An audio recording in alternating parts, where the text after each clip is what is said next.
And AIC Sangam. My name is Kavita Sharma, and on behalf of Team Land Accelerator, I extend a very warm welcome to our top 15 finalists of Land Accelerator Cohort 2023. A very warm welcome to the esteemed impact investors, the diligent mentors who have worked with the top 15 finalists during the last 3 months, our ecosystem partner, Startup India and Invest India, for their active support and outreach of the program over the last 4 years, and our colleagues from WRI India, and our program partners. Welcome, everyone. To start with, let me share a bit about the Land Accelerator program. We started the Accelerator program in 2020, 4 years back, with a mission to support the early stage land restoration entrepreneurs who are trying to restore the farms and forests through their innovative business models. We started small with a cohort of 15 companies, with a few impact investors, and with a small group of partners. But over the last 4 years, we are happy to share with you that we have supported more than 140 entrepreneurs, and we have a dedicated talent pool of more than 70 mentors and industry experts. And today we have been engaging with a panel of more than 20 impact investors from all across India. Together, these entrepreneurs, they have restored more than 1 million hectares of land all across India, and they are meaningfully engaging with smallholder farmers all across India, more than 1.5 million smallholder farmers, and together they have planted more than 8 million trees. We are happy to share that 1/4 of our cohort members are companies which are led by female founders and co-founders. With a small background, I once again welcome our top 15 finalists for the cohort 2023. And with this context and background, I would now like to invite Karthik Chandrasekhar, founder and managing partner Sangam, for his brief welcome remarks.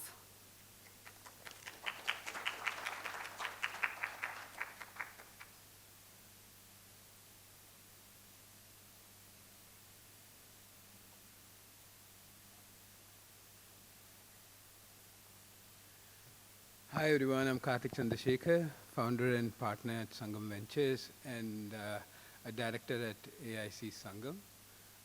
I first of all want to thank WRI for this long-standing partnership. We really had an amazing learning journey with all the entrepreneurs over the last cohorts, just in terms of making a small dent in the land restoration ecosystem. And I think a lot of land restoration is place-based, right? Like the depth of the work that you do as restoration entrepreneurs is very important. And I think a lot of that gets missed by the venture funds and the impact investors and all the people talking about the trillions of dollars that need to go to restoration. And we really are trying to figure out the pathways by which we can bring some of that capital to you and to be able to appreciate the work that you're doing and be able to support the work that you're doing. And to that, I'm really thankful for all the investors and mentors who are here today, who are enabling that opportunity to happen. Obviously, this is demo day, but this is not goodbye. This is basically kind of welcoming you to the Land Accelerator family, and please always stay in touch. Keep us posted on what you're doing. If there is something we can do to help, please do reach out. Thanks and good luck with today. Thanks, Karthik. Now I would like to invite Dr. Ruchika Singh, Executive Program Director, Food, Land and Water, WRI India, for her welcome address.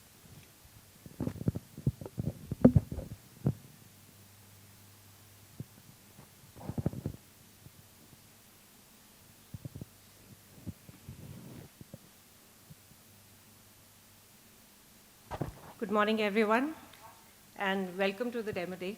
Of course, we're also quite grateful to Sangam and Startup India for this partnership to see how, the land restoration is a very complex space. I mean, at WRI India, our focus is on, just one second, there's echo in this laptop. Can someone fix it? I'm hearing noise. Or maybe you can take another. Thanks. So what I was saying is, yeah, thank you. Sorry, there is an echo there and I'm only hearing my own voice. Landscape restoration is there's immense opportunity in India for land restoration. And our program specifically, our focus is on, we've been looking at how do we inform India's transition towards sustainable food and land use system. And as part of our strategy, current strategy, our focus is on what we call as produce, protect, and restore and reduce, with focus on, how do we produce more food sustainably from agricultural lands, and improve farmer income and livelihoods. Reduce is a lot of work around reducing food loss and waste, and protect and restore is about protecting open natural ecosystems, but also sort of, restoring lands for, improving land productivity, or for different ecosystem service benefits that it can provide. And given with this strategy, and we know, I mean, from the cohort, and you all know each other, we see a lot of work that all of you champions are doing is focusing on some of these different innovations around the land sector, whether it's around agriculture, food loss and waste, or protecting and restoring lands itself. And in the Indian context, while there is an immense opportunity for land restoration, we've also sort of, identified there are several barriers because of which, the opportunity, there's difficulty in unlocking opportunity. And I think that's where role of champions like you becomes critical. And I think when we talk about champions as restoration champions, everyone who's in the room, and it's been a sort of, what the kind of journey that you have, how do you create the right kind of minimal viable products, or, right business models is critical if we want to sort of looking at, how do we spur a larger restoration economy. I know from my own personal experience, because my partner, also worked on entrepreneurship, specifically had a specific business, but we realized that the challenges are quite immense when it comes to, for businesses in the initial years to grow. One of our own sort of learning, and Karthik kind of hinted at that as well, and this has been a learning for us. This is the 4th year of Land Accelerator in India, and we have Amanda here as well, and in Africa we've had a similar learning. And based on this, we've sort of, we've realized that while accessing capital specifically for early stage businesses is difficult, and most of the time it's, friends or family finance, or, very heavy collateral linked sort of finance that may be available, which is not what businesses need. So how do we sort of design the, need for capital? How do we sort of look at innovation around that piece? And that's what led us to think about, deploying what we call as, we started work last year in central India, what we call as restoring landscapes in central Indian states of Madhya Pradesh, Maharashtra, and Chhattisgarh, where the focus is really on for these 3 large states to see how we can, design innovative models for deploying finance to for-profits like you through debt finance, but also capacity, because the capacity needs are very different from what we've sort of also understood and learned. And how we sort of design capacity which helps in, helps you to think about innovation. And I was having, during coffee break, I was chatting, how do we think about impact, for instance? How do we think about monitoring progress? All of these critical challenges should be, are important to address. And that's something which we are sort of further building on, developing as we sort of, with the Harit Bharat Fund that we launched with Sangam, Principal Scientific Advisors Office and other partners, late last year. And I think the focus of all of this is really to see how, businesses like you can grow and how you get access to capital and capacity.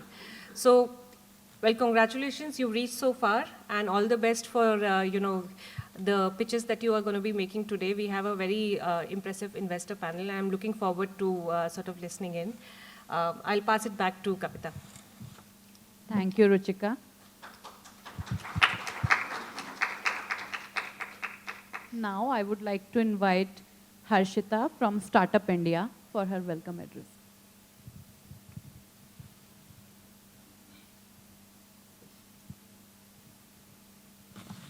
Hi everyone, Namaste and a very warm welcome in this cold weather right now. Uh, I think it's been an absolute pleasure to be a partner for this unparalleled program where Startup India has tried to contribute and help them out with all kind of connects, mentorship, or outreach, etc. I think the continued partnerships shows the strength of collaboration that we could bring together and how this program has grown. I think that is commendable. I also would want to congratulate all of you for making it up till here. And this is a great feat where you have not just honed your business acumen, you have got a lot of experiences from each other. You have learned from mentorship. You are presenting to a panel like this where you get the best of opportunities. So that is a great, great opportunity for you guys, which I think you would be utilizing to the best. Apart from this, I think I would like to thank each and every member of the team from Kavita, Ananda, Ruchika, Hari. I think I have worked with Ashna and a lot of other team members here, and I've seen their commitment for the cause more than anything. So that is something which would make a program success more than anything else, because when you're committed to a cause, you would really want to grow it. I think with an ecosystem like ours, where there's a lot of startups coming up, we are somewhere around 119,000 startups at the minute.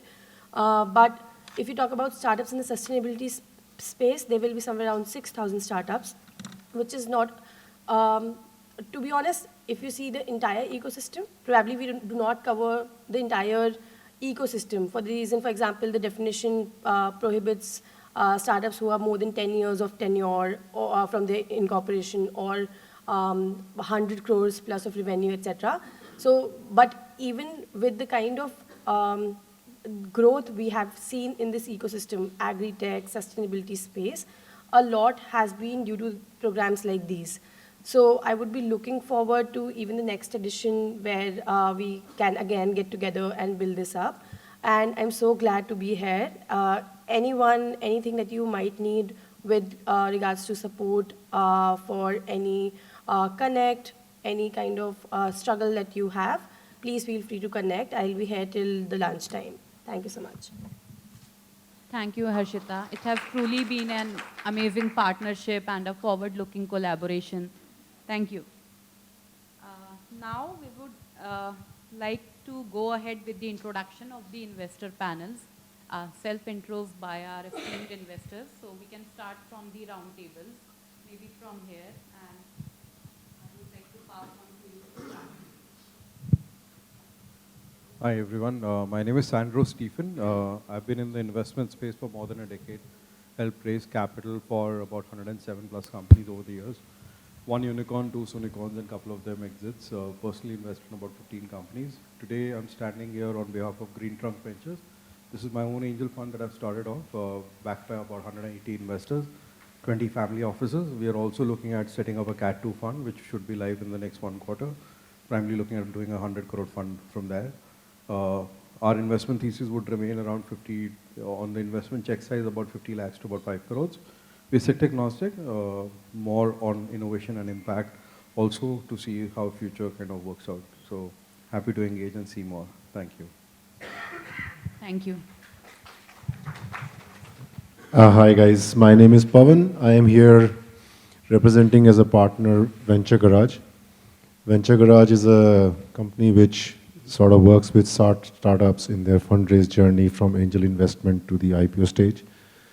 We are sector agnostic, but we like to be more involved investors. We have about 40 companies in our cohort right now, out of which 3 or 4 are right now going for IPO. We've had a few exits, and every year we increase our portfolio by around 15 new companies. I am leading the angel investment division there, and we are looking forward to more such things. Personally, also, I am invested in over 30 businesses and also part of venture capital funds. Thanks.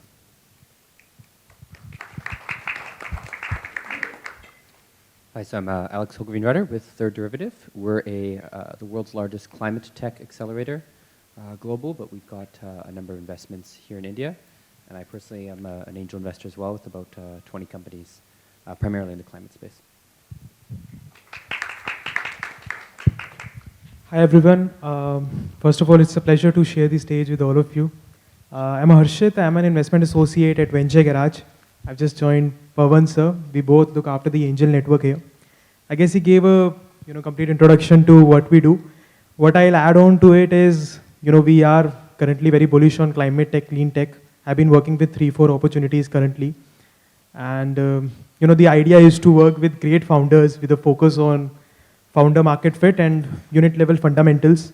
So yes, looking forward to this event. So currently we are working with a pre-IPO opportunity, Bharat Drone, just to give you an idea of how, of the opportunity. So it's a drone tech company and basically a drone data analytics company which is doing hyperspectral imaging of farms using drones and providing right set of advisory to farmers. And they have helped them to increase their yield by more than 26%. So yeah, that's one of the portfolio company we have. Hi everyone, I'm Shivang, representing Will Innovations Foundation. Will is an impact investing incubator and currently active in 4 themes: gender inclusion, agriculture, healthcare, and climate action. I'm a manager with Will agri portfolio, and currently our strategy is to work with startups who are solving 2 primary problems. The first is reducing pressure in land and water systems, and second is making smallholder farmers more climate resilient. Happy to interact to all. Thank you. Good morning. Glad to be here. So my name is Saurabh Singhvi. I represent Alcisar Impact. And most of the time people ask what is the meaning of Alcisar. So it actually represents going back to the roots. So that is what our theory is, that we want to go back to the root. And when I say going back to the root, I think what I mean is that we work extensively in the Himalayan region because that is where the water source, the original water source comes to it, and then again everything is related to it. So we work extensively in the Himalayan region. We have around 14 to 15 entities which we have supported early stage, creating a lot of impact at the ground level. And till date, I mean apart from it, we have around 30 entities with whom we work very closely. But again, I mean it's a kind of very closed relationship which we share with the entrepreneur. It's a co-journey which we take with them. And yes, happy to be here and glad to, looking forward to interact with you all. Thank you.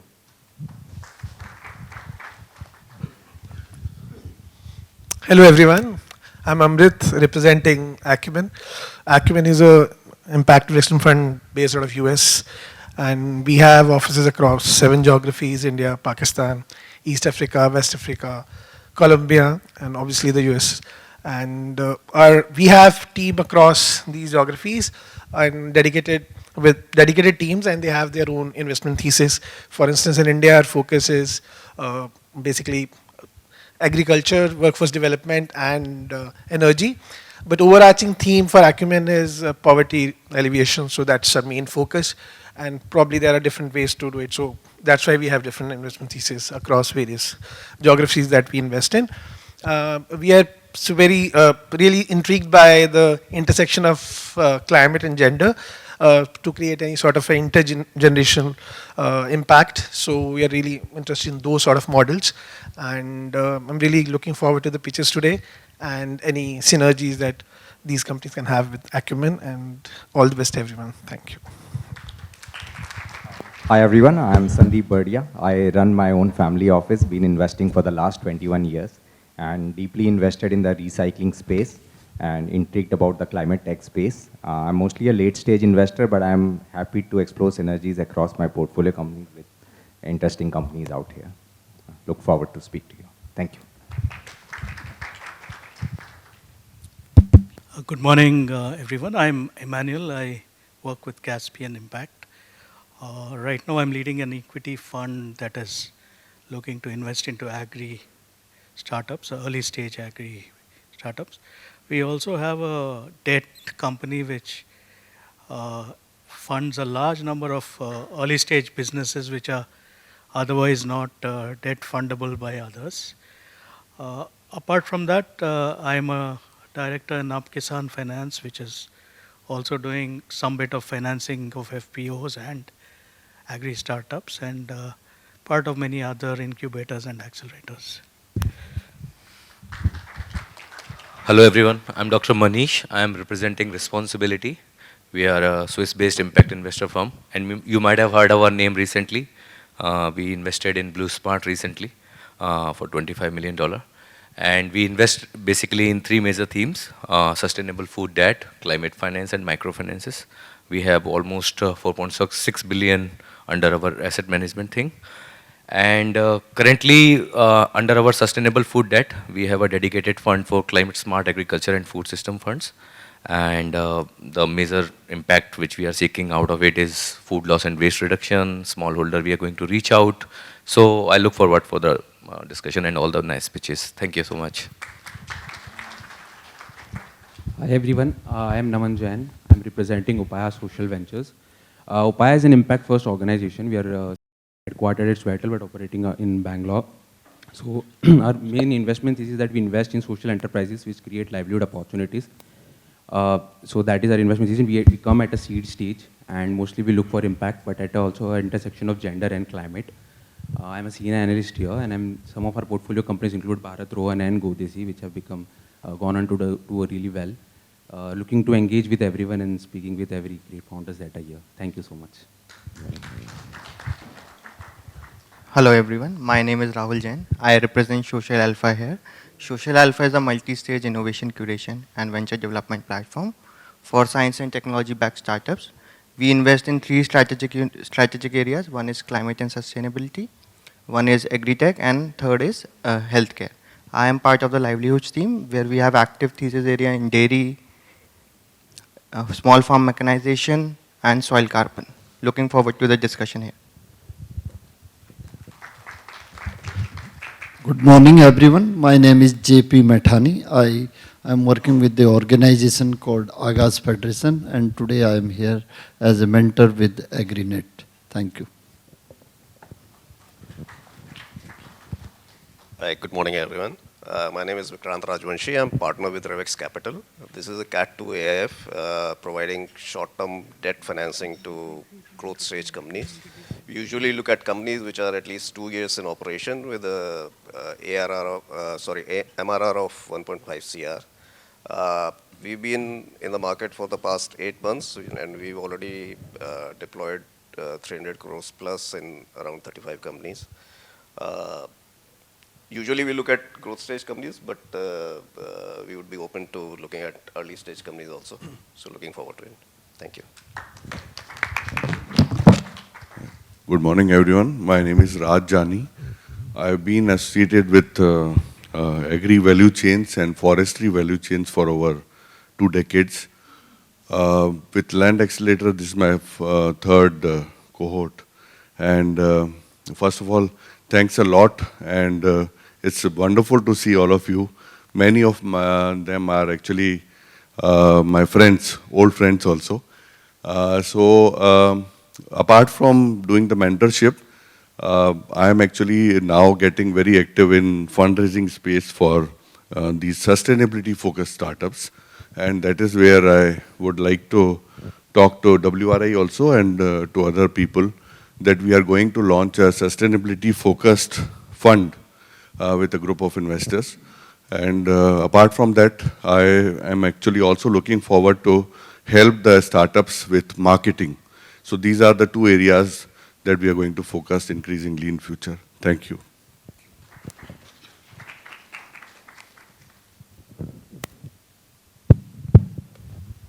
Hello everyone, my name is Yash and I represent Waterbridge Ventures. Waterbridge Ventures is an early stage venture capital fund.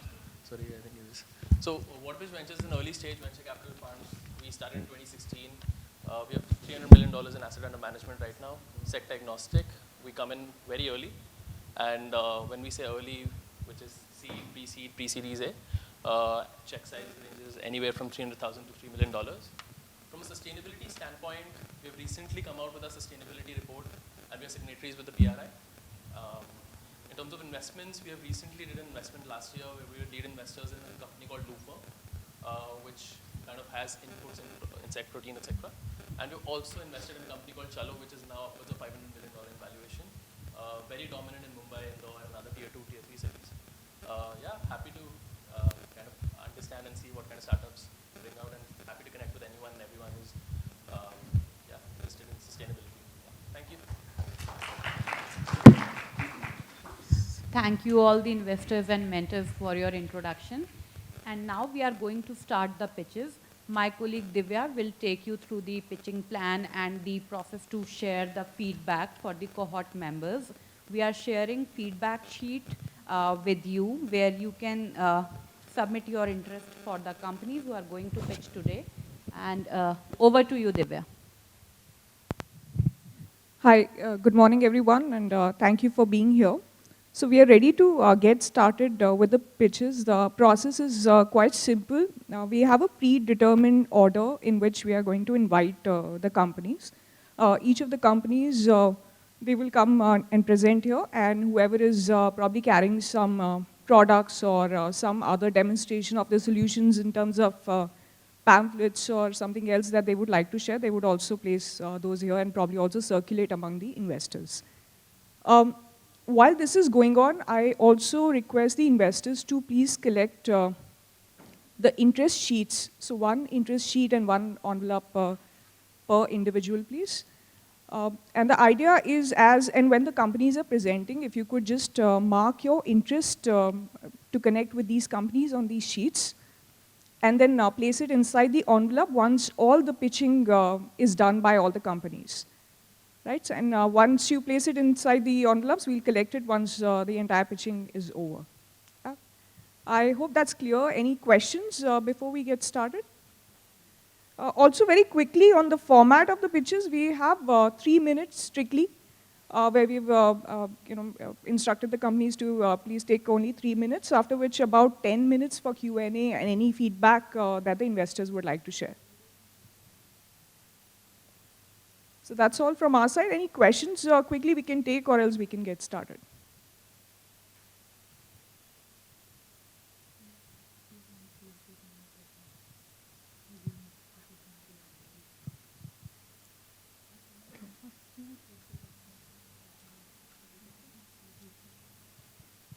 Okay, so we are ready to get started. Can we invite the companies to please queue up here in the order that you're aware of?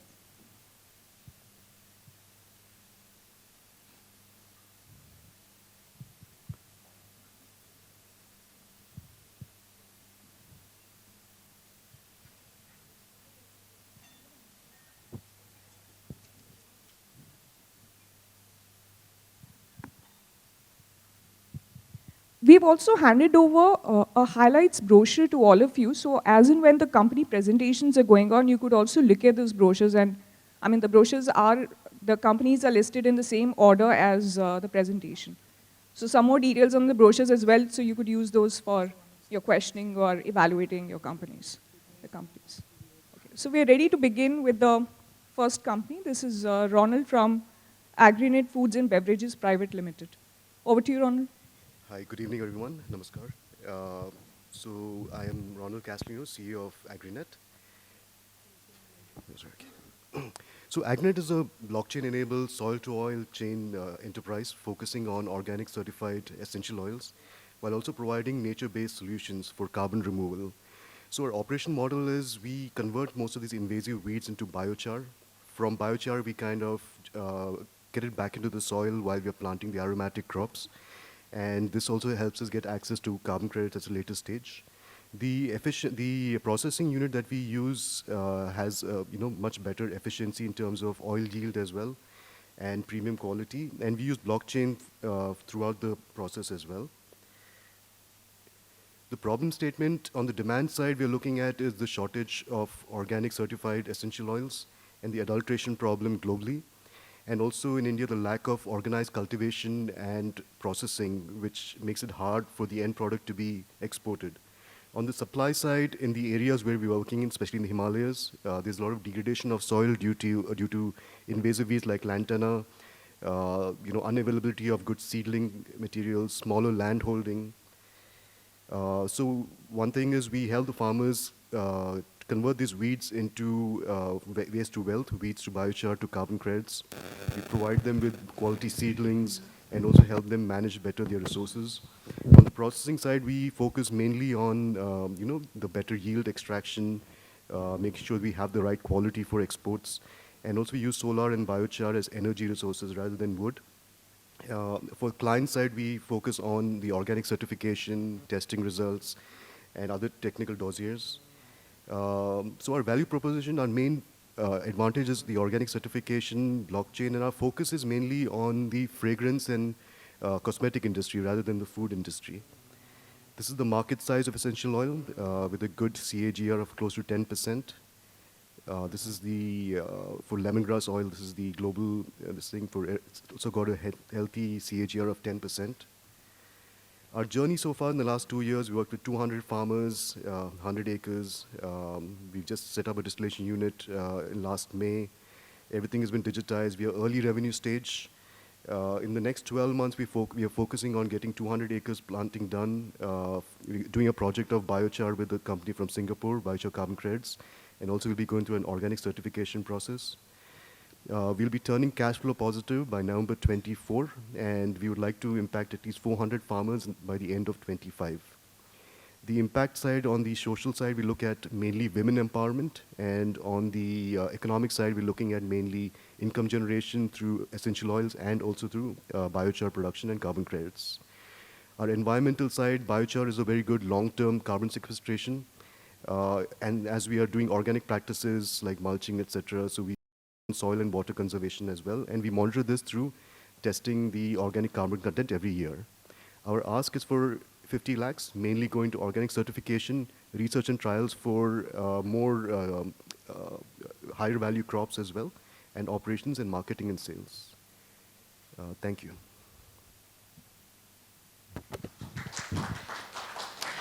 We want to thank you for your presentation, and now this is where we open up to question and answers from anyone on the investment panel. So we've got a couple of people with additional microphones, so we can definitely get a microphone to you, and I can also try and run that microphone to you. We will take about 5 to 7 minutes for question and answers, depending on the interests of the investors. So with that, I was wondering if anyone had comments or questions for the presentation we just saw. Hi. Can you please explain a little bit more about how the blockchain technology that you use and what it is and how do you use that? So we use third-party blockchain technology from a company from Hyderabad. It's called Carbon Mint. The reason we use this is because in the Himalayas where we're working in, we use it as a kind of management system for agriculture. That is one, because the land holding is quite small in these areas. And secondly, we use it to understand, to have the traceability, this thing. The reason being, when we are processing a certain batch, we make sure that all the technical dossiers like certification, the testing results, the production date, country of origin, for things that importers want. So you want to make sure that all this data is easily accessible to the thing. And also for organic certification, being digitized is going to be an important aspect.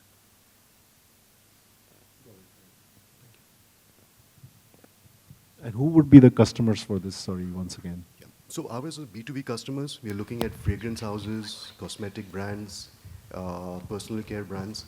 For example, anyone who makes, so there's a client who looks at organic bug spray, who wants lemongrass as an ingredient, organic lemongrass. So these are kind of our...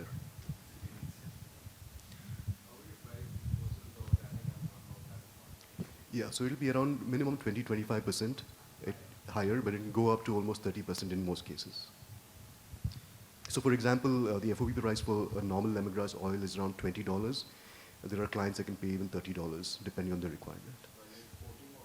So currently we are giving to exporters. We want to increase volume till the time we get to being exportable. Because right now the volumes aren't there as much. So your focus is only on the export market, first question. And second question, how big is the market and what is the growth rate that market as well? Sure. So the reason we are focusing on export market is better price realization. Secondly, what we realized, say for example in the lemongrass market, India is one of the largest exporters of lemongrass oil, but we are also one of the largest importers of synthetic citral. So there is a lot of, you'll get lemongrass oil which is 500 rupees to almost 2,000 rupees. So there's a lot of adulteration here. So we want to focus on export market, price realization is better. And in terms of growth, I think in the essential oil industry itself, due to organic certified cosmetic brands, even fragrances, that's growing at a very healthy rate of over 10 to 12%. So I think that is where the opportunity for us is. And the lack of supply of organic certified is something which we want to fill the gap. And how many SKUs you have? So currently we're focusing on 2 SKUs. One is lemongrass oil and one is Roman chamomile oil. And Roman chamomile oil is something which there is no commercial cultivation that is done in India. I think we'll be the first ones to get that up and running. All right, thank you. Thank you. Can you elaborate on the value proposition for the farmers? So look, for the farmers here, 2 streams of income. One is through, so we give them a certain rate for their lemongrass. We purchase the lemongrass. So that is one. The second thing is through biochar carbon credits, we expect them to get a second additional income of earnings as well. Okay, and how do you ensure that the quality, because you are procuring for them, so how do you ensure that quality is maintained? Now you are at a, say, smaller scale, but once you grow in scales, it becomes a little difficult to ensure the quality. So how do you plan to ensure that? On the production side, we we understand all the organic practices, etc. are there. And once we actually have a batch of essential oil that is ready, we do a GCMS testing, which shows the citral content. And citral is one of the main content for lemongrass example. And we have actually achieved 78% citral content, which on average it's 70 to 72%. So our quality has already been higher, and this has been test results have been done by importers and exporters as well, not only through us. So maintaining the quality, I think on the production is not an issue. I think on the processing side and the packaging and that storage side is more important. And these farmers are small farmers, or are they still currently organic farmers, or we are asking them to move from, say, traditional to organic farming? So in the area where we are in Uttarakhand, so this whole block is organic certified by NPOP, and by tradition, I think they just focus on organic farming itself. And the size of these farmers are anywhere from 4,000 square feet. So it's like that small to... Thank you so much. Thank you. I think we'll just have time for one more question. Yeah, I had just one question.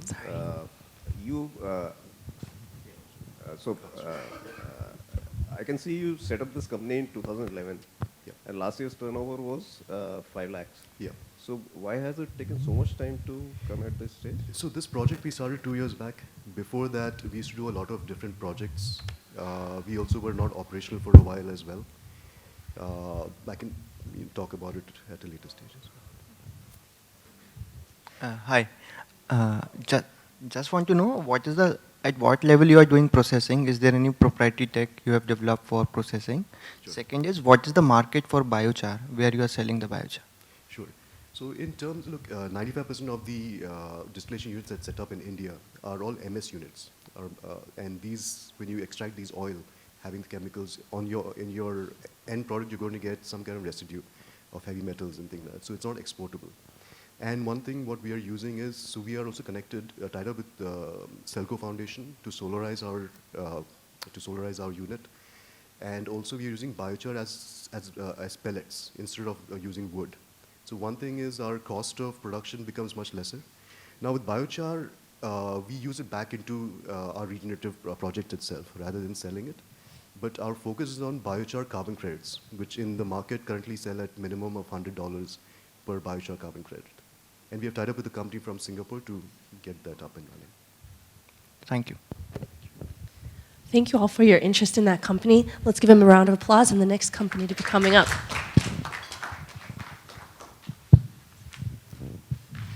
The next in queue is AgroSure Products and Innovations Private Limited.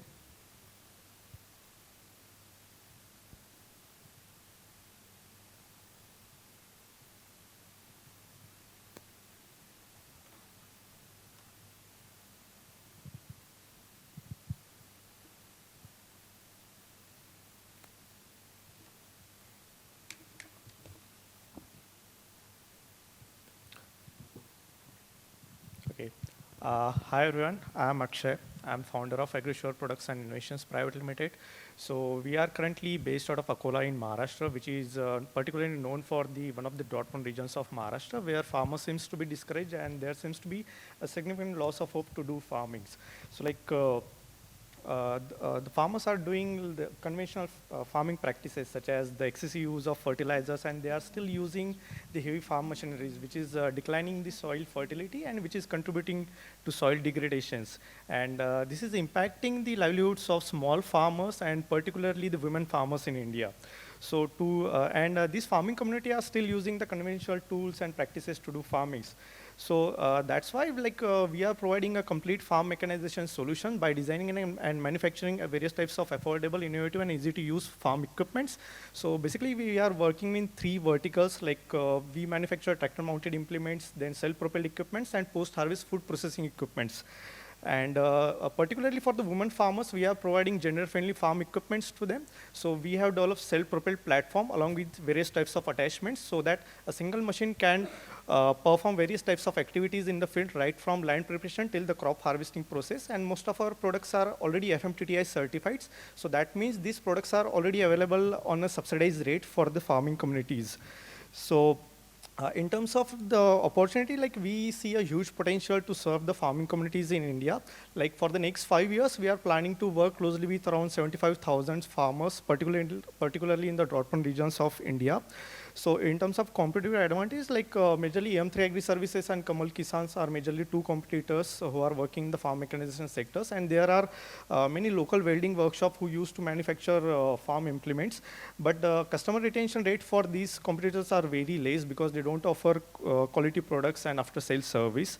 So and apart from this, when we started AgriSure Products 3 years back, our revenue was close to 5 lakhs rupees, and this year we are trying to cross 80 lakhs rupees per year. And in terms of new product development, we are already working closely with IIT Kanpur and Selco Foundations to develop solar-based small farm machineries in these segments. So till date, we have been able to reach almost 20,000 small farmers, particularly in the drought-prone regions of Maharashtra and some part of the Karnataka states. And our farm implements are already working on more than 48,000 hectares of land in this area. So we are trying to help the farming community in building the resilience in the agriculture ecosystems, because that is crucial for food security as well. And with our farm mechanization solution, we are reducing the cost of cultivation by more than 40%. And our tractor mounted implements and as well as the power weeders are helping the farming community to reduce the use of chemical fertilizers by more than 45 to 50%. And we are empowering the farming, particularly the women farmers, to reduce the physical efforts required to do farmings. And for this year, we are trying to raise almost 50 lakhs rupees, particularly for expanding our manufacturing capacities as well as for developing new products. So this is our team, all of us from engineering background. I particularly take care of research and development part, and my co-founder Akshay leads sales and marketing. That's how we are empowering the farming community with farm mechanization solutions. Thank you.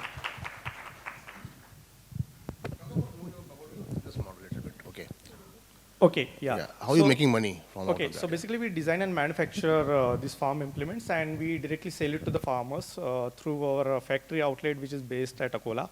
So currently, we are following B2C model, and we are exploring other states as well through, we are trying to establish dealer networks in each and every districts of Maharashtra as well as Karnataka regions.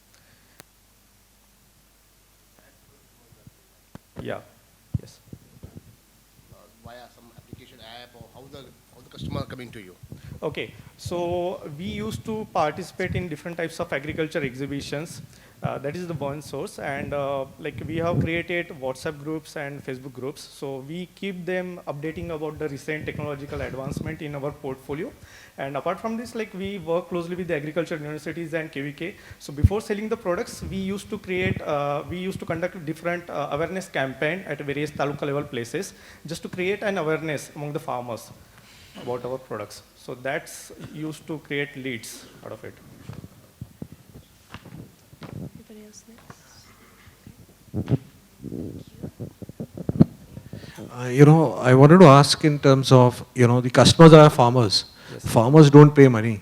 Yes. I've seen a lot of agri-implement companies go bust because the farmers are not able to, pay the entire money. And then, we have the Bank of Baroda credit card, which has come in, which is given to the farmers today to fund these kind of products. So, how are you working on that big issue here in terms of the credit worthiness of the farmer?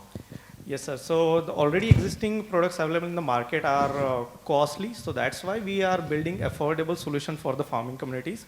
And most of our products are already FMTDS certified. So that means under various states and central government policies, there is a flat 50 to 60% subsidies on our farm implements. So that is one of the benefit for the farming communities. And we are still exploring the finance terms, like we are in conversation with different financial institutions, so that similar case, like a tractor industry is driven by the finance. So we are trying to, crack that deal. What are your margins on the product? Just trying to do that for the people online. Yeah, it's around 15 to 20%. So we are basically a core manufacturing company. So unless and until we expand our manufacturing capabilities and do some, expand our manufacturing capability and do mass productions, so it's a bit difficult to have an. Why would you treat EM3 as your competitor, wherein I feel that you can actually give it to them and they can rent it out further, and that could be a revenue model for you too, exactly. right? Like, So yes. We are trying to reach out them and we are trying to connect with them because they are particularly in the farm as a service model. Yeah, so we are trying to reach them. Akshay, actually I was also going to point out to that farm rental thing which gentleman has said. One more thing is that, this supply chain finance has come in a big way in India. Apart from Samunati, there are a few others are also kind of, working in this field. Correct. It's good for you to actually explore that linkage, supply chain finance, because, in some ways they can finance the FPOs and then you can get a bulk customer over there, rather than individual farmers and all that. Yes, exactly, sir. Yeah. So that's my suggestion. Thank you. Thanks a lot. Hello, Akshay. Yeah. Just want to know what is your target farmer profile and in which districts in Maharashtra your major orders are coming and what is your most selling product? So we are particularly focusing on the small and marginal farmers, and our users are located in 19 districts of Maharashtra, particularly the drought-prone regions of Maharashtra, especially Vidarbha and Marathwada. Yeah. And what is the average selling price? What is the most selling product? I would say like the top three selling products are power weeders, then second one is tractor mounted weeders, and third one is tractor mounted sprayer, boom sprayer. Yeah. So are these developed by you, the products? Yes, sir. So they're not, you can't get them in China and import and mass sell? Yeah, similar products can be, there are similar products in China and there are a lot of competitors in the farm machinery sectors. But, we are following industrial design process to design these kinds of products. Like we use different kinds of CAD tools to design these products so that we are trying to reduce the fuel consumption by the prime movers, like tractors. So by using our products, like we have observed that the fuel required for tractors is reduced by almost 32% by using our products as compared to other competitors' implements. And you want to keep distribution with yourself, or are you ready to give that to others to distribute? Yes, sir. We are exploring a B2B model as well. Yes, sir. Okay. I think we have time for one more question. Yes. So I have just one question. How do you manage your after-sales service currently? Okay, so we have a dedicated after-sales service team, so who looks after if any farmers are facing any issues in terms of maintenance. So we have a dedicated sales and service. Do you provide on-site service? Or? Yes, on-site service. Yes, sir. Yes. Thank you.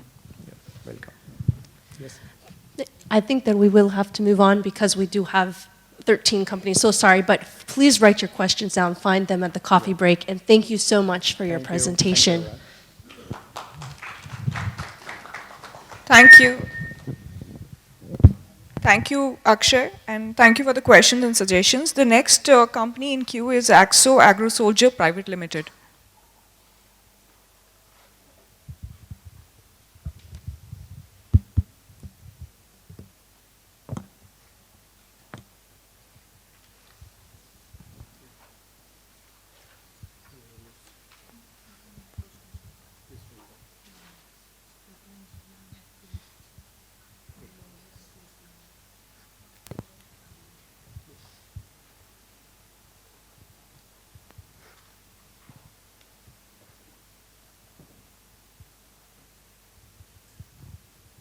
Hi, good morning, everybody. I am Vipin, founder of Axo Agro Soldier Private Limited. Axo is a biotech company formed in 2022. The problem we are addressing is organic waste management and underutilization of organic waste in the primary issue we are addressing, and feed cost and quality. None of the feed companies are willing to label their feed ingredients or the feed quality test report on the feed packets. Moreover, they are increasing the feed cost at least once or twice in every month. Food insecurity and malnutrition. 99% of the food crops are raised by using synthetic fertilizer and synthetic pesticides, and increasing the production of genetically modified food products. The solution we are providing is simple, effective, and globally deployable. Axo's professional waste management service will collect the waste, transport, and maximum scaling of the waste naturally and quickly. Axo's biofeed is a primary product we create with the black soldier fly larvae.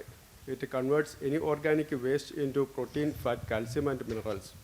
Axo's biofertilizer is a secretion of black soldier fly larvae is known as frass. It improves the soil structure and water retention. Axo creates 100% natural meat, egg, and rice for human food streams.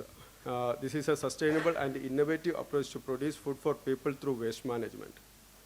These are the product streams. We have food, feed, and fertilizer. We are just listed here as well, physically.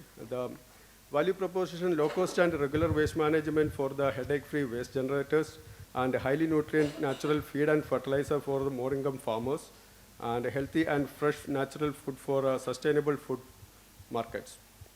According to DataBridge market research, by 2029, the black soldier fly larvae market will be 49.63 billion USD, and it will be collaborative with the waste industry and contributing to food security in the current population growth.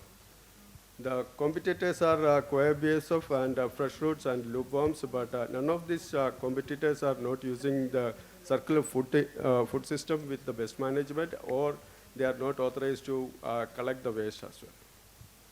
The traction we have started in 2022, and by 2025 we are expecting 40 tons waste, organic waste per day managing, and 500 customers, and 90 tons of farm products. And the environmental and social impacts, we are contributing to SDG 2, that means zero hungers, and SDG 12, responsible consumption and production, and SDG 13, which is climate action. The 5 years financial aspect, by 2026 and 27, we are expecting under 97 lakhs revenue and 25 lakhs of net profit. And the revenue metrics, black soldier fly product sale and the farm product sale, as well as waste collection. This is the team, myself, and we have a co-founder, and we have a business associate, Chief Operation Officer, and Health and Safety teams. Our ask is at 120,000 USD in fund, and it is improving for our process, infrastructure, and operations. Around 45% we will be using for the vertical black soldier fly farming system, and around 25% for the food processing and delivery, and 30% of the waste collection and transportation process. Thank you.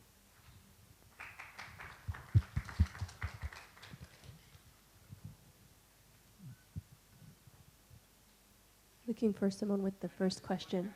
Oh, I didn't see it.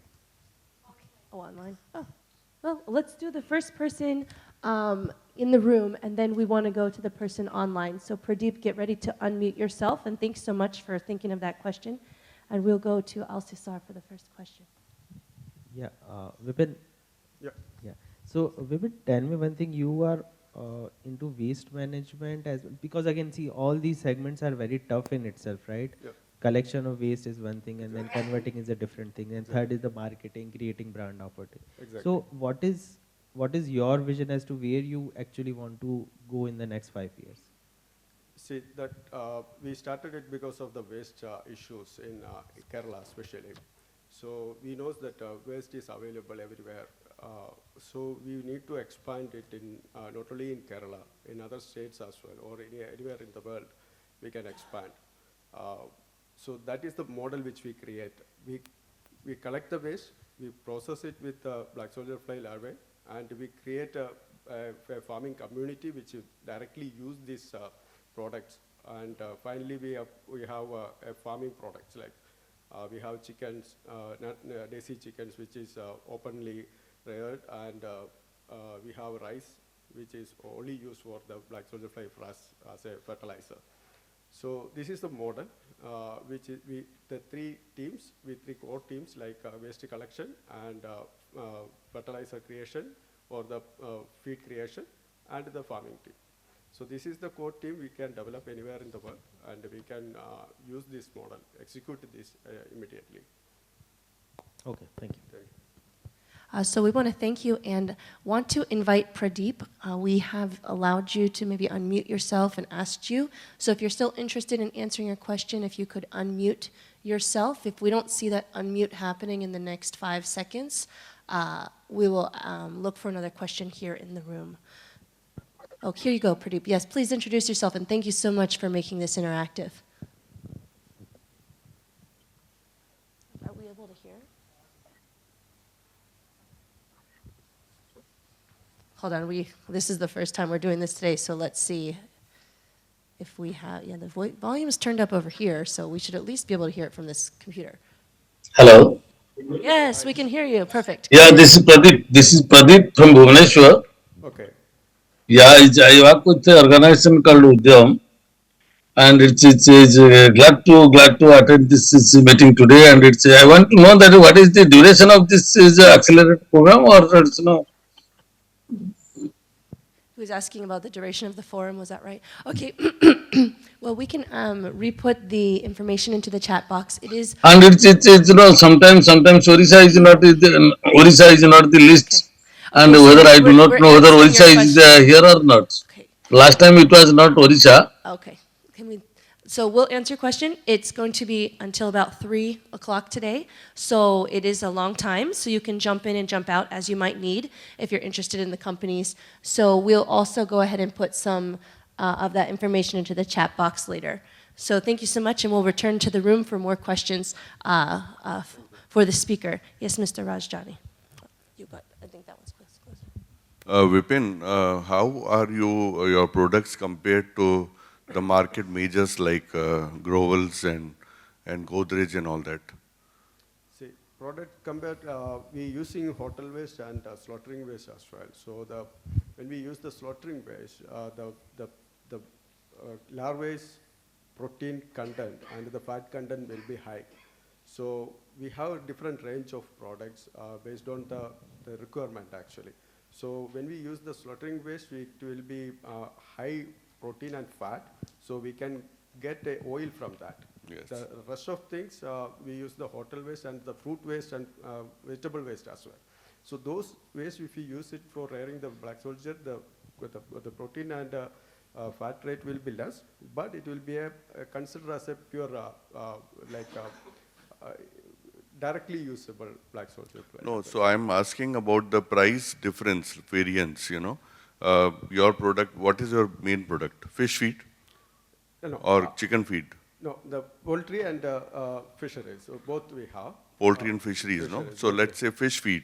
Yeah, exactly. So fish feed, Godrej and Grovels, these are the market majors. And then there are these regional companies.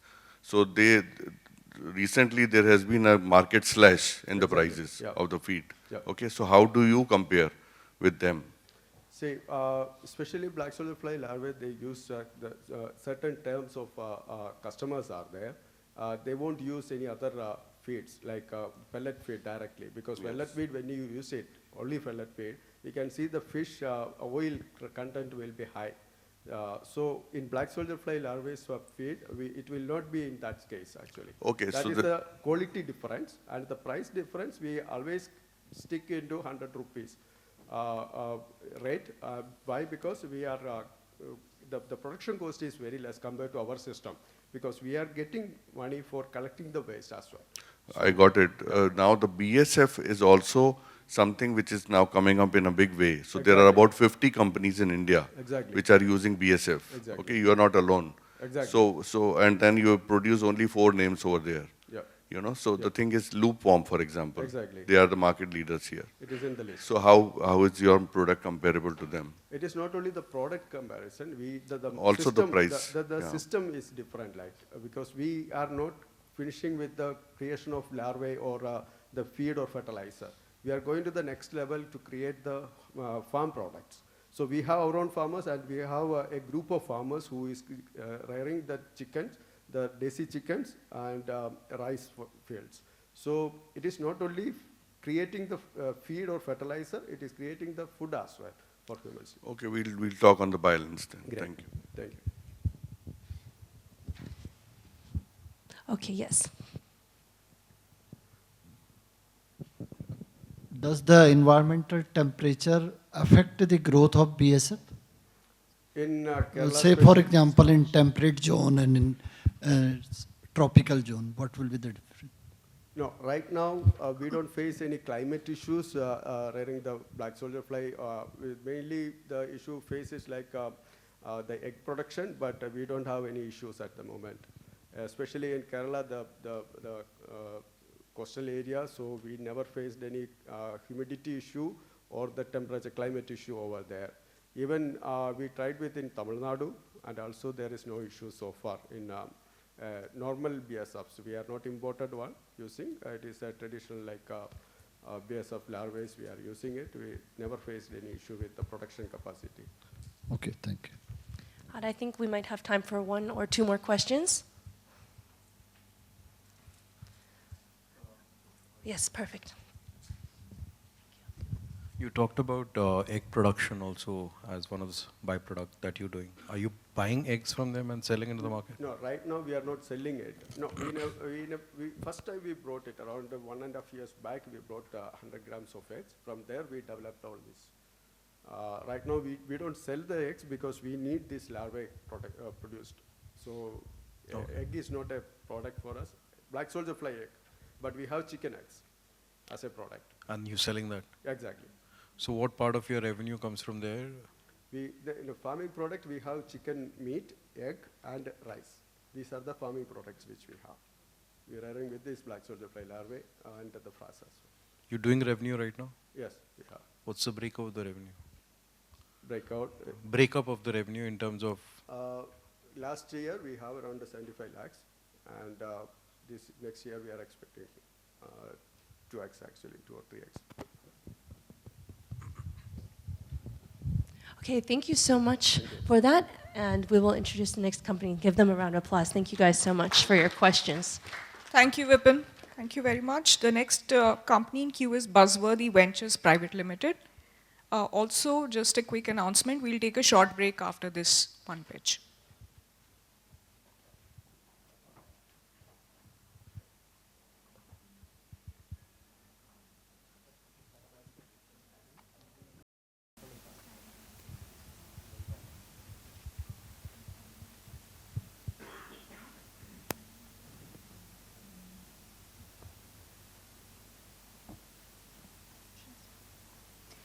Namaste and good morning. My name is Monica Shukla and I represent Humble Bee. We work with honeybees and our vision to create a golden revolution in India.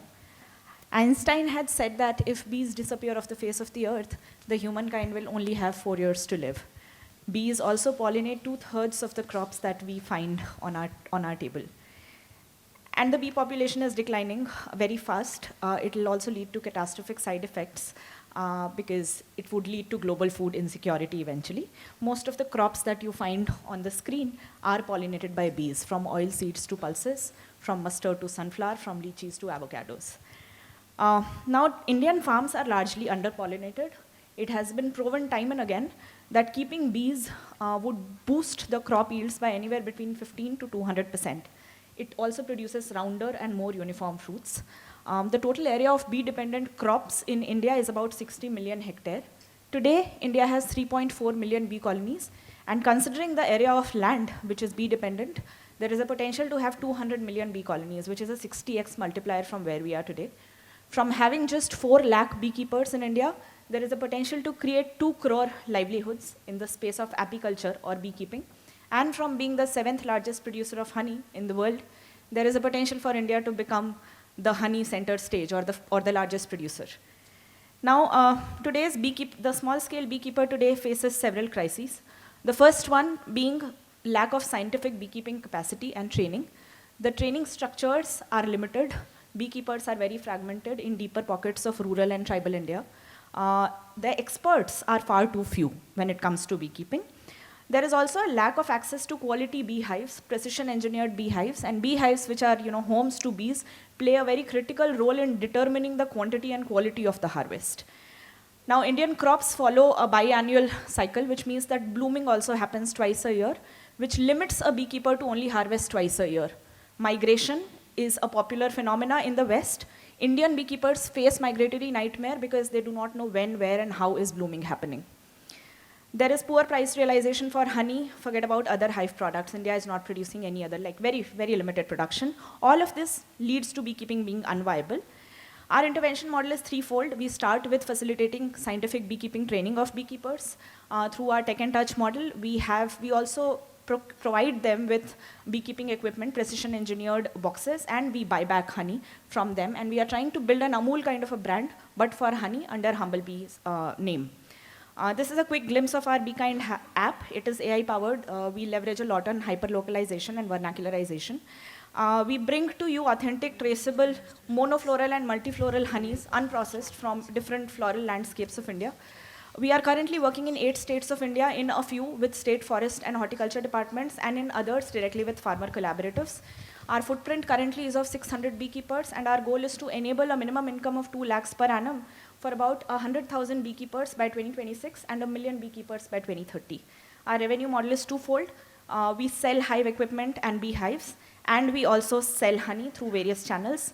We are 7 months old as an organization, and we are looking to close this year at 1.2 CR of revenue, and the subsequent years at 15 and 50 crores respectively. Today we are raising 4 crores as convertible notes. Why us? We have a comprehensive solution stack.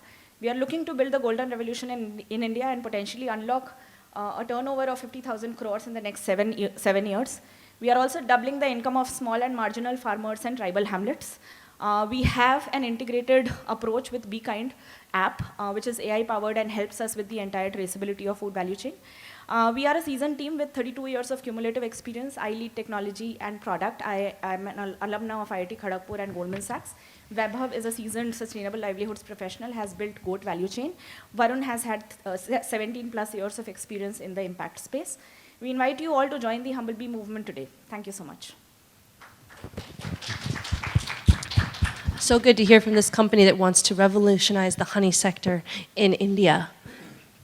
Yes. Hi, Monica. You want to position yourself as a tech company in the B2B ecosystem or a D2C brand? So honestly, we do not have deeper pockets to go D2C. We are largely leveraging B2B and export channels. Because you showed some D2C stuff. So how much of your revenue is D2C right now? Zero.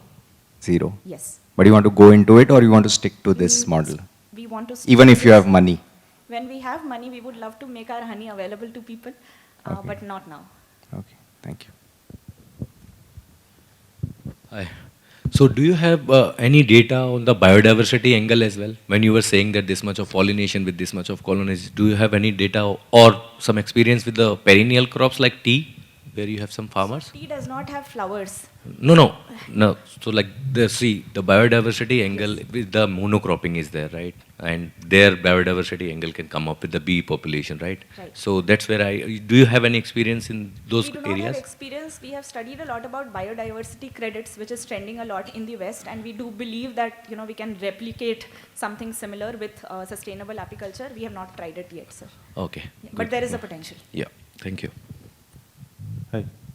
So you mentioned about the community and landers and the tribal communities. Can you explain a bit more in terms of how you do that process with these communities? Right, so we typically follow a top-down cluster-based approach. We do not create a singular beekeeper somewhere. We largely work with state horticulture, forest departments, KVKs, and NRLM to be able to create clusters of beekeepers community, at least 25 people in a community, so they can support each other and we can make migratory beekeeping, more seamless. So we have a model where we are promoting 10 beehives per beekeeper, which is very different from what is happening today, as probably you would already know, Ganesh. And with 65,000 rupees of investment per beekeeper, they can make a net income of 1,20,000 per annum. That's the model.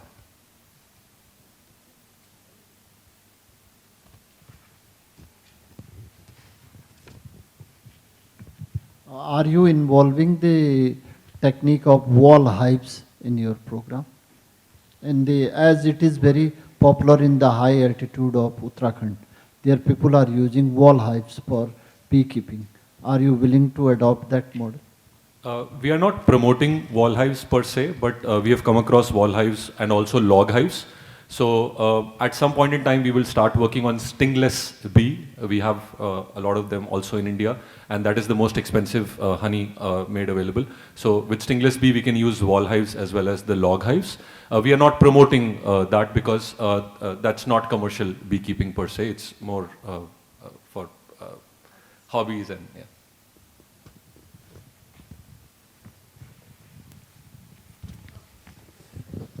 Yeah, hi. So what is your actual revenue till date? We've done 45 lakhs already. We are on track to do a minimum of 1.2 crores. Optimistically, we can actually cross 1.5 crores by 31st March. Okay. And most of the revenue comes from the beehives today. To the gentleman's question earlier, Mr. Badoria's question, we will start selling honey. We are doing B2B, a bit of trials, etc. But right now, the major revenue comes from the beehives.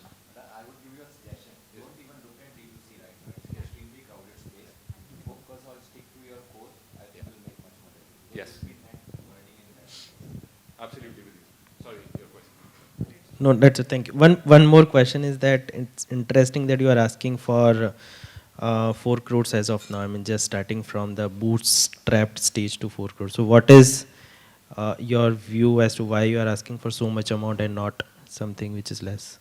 Few reasons. First one, both Monica and I are ex-entrepreneurs. We raised about 1.2 crores back in 2016. We couldn't do much with that money while we built a sustainable, profitable company, but it just goes away. You need substantial money for the next 18 months to be able to build a sizable revenue. By the way, the revenue numbers that we have shown are actually without raising any funds, but we believe we can grow much faster since we have a product which is working. We have good pilots already in the market, so we need that money today to grow faster. We want to do what Amul did in 75 years. We believe we can do in the next 7 years. I think all the right rails are available today.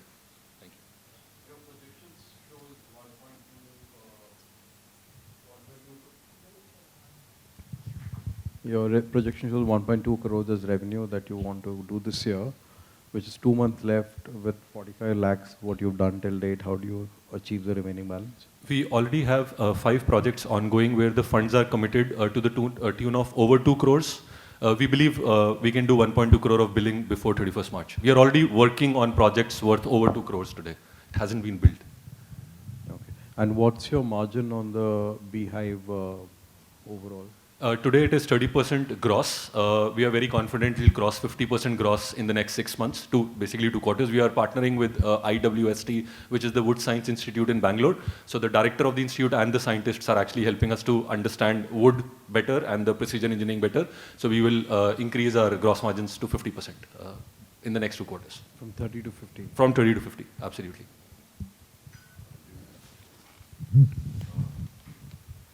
Very interesting, and I think very focused to your beehive business. Congratulations for that. What about that beehive rental services? Have you thought about it? Because I don't know as such that anybody doing it so far. Excellent question. We want to focus right now, and we have enough opportunity to sell beehives. Having said so, we are getting a lot of interest from wealthy people. who have land in India and they want beekeeping services. They want to keep a hive just as a hobby and so on and so forth. We are evaluating that right now, and I think if we are able to raise funds, we can actually have a team dedicatedly working on not just rental, but providing beekeeping as a service to wealthy people in India. Yeah, not only to wealthy, but also for this small and marginalized farmers, you know, they could actually end up benefiting more rather than, you know, going for an extra income sometimes due to uncertainties in weather and so many other things. That's a fair point, sir. The bee box is 5,500 rupees plus some equipment. So 10 beehives is 65,000. The NRLM Didis today and the farmers today through KCC have enough opportunities to leverage both of these options and get 65,000 rupees. We are not seeing that as a challenge yet. We believe if we see that as a challenge to growth where people want it as a rental, then we are happy to do that. You know, we can do that. But we are not seeing that as a challenge right now. And I'd like to invite Shalini for the last question for this company. Thank you. Thank you, guys. Great presentation, though I walked in midway. Just one question. Can you talk a little bit about your customer profile, the impact you're creating there, and what's going to be your future go-to-market?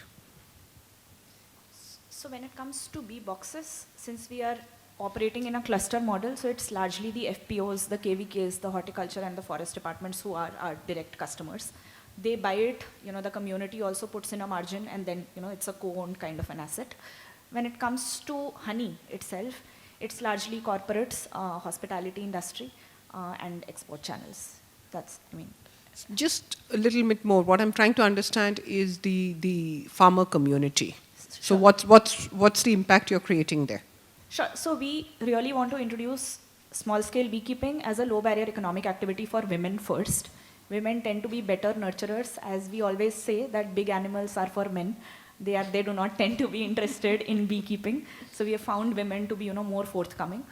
So that is that. Our focus is largely on fields which are near tribal areas, which are not poisoned with pesticides. So either they follow natural farming or organic farming. So we are working with organic FPOs.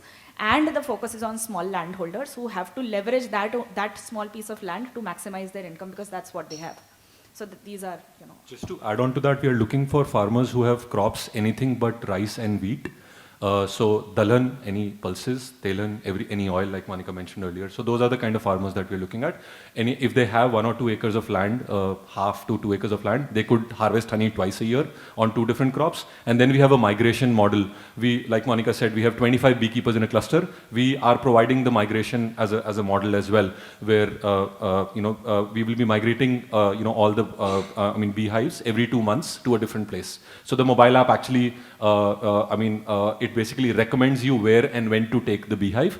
We have a mentor who's helping us with all the satellite imagery of flora across the country. So we can really optimize the potential for extracting nectar across the country by recommending the farmer where and when to migrate. So would it migrate within his land space or outside? Up to 500 kilometers typically, which is a one-night migration. Bees only migrate at night; they don't migrate during the day. But we have seen farmers successfully migrate up to 3 nights, but that's not advisable. But up to 500 kilometers of migration from the homeland. Okay. Great. Thank you, guys. Thank you so much. Thank you. Thank you. Thank you for the presentation. Thank you for the questions and comments. We are ready to take a quick break for about 15 minutes, and we'll resume the next round of pitches at 11:45. Thank you.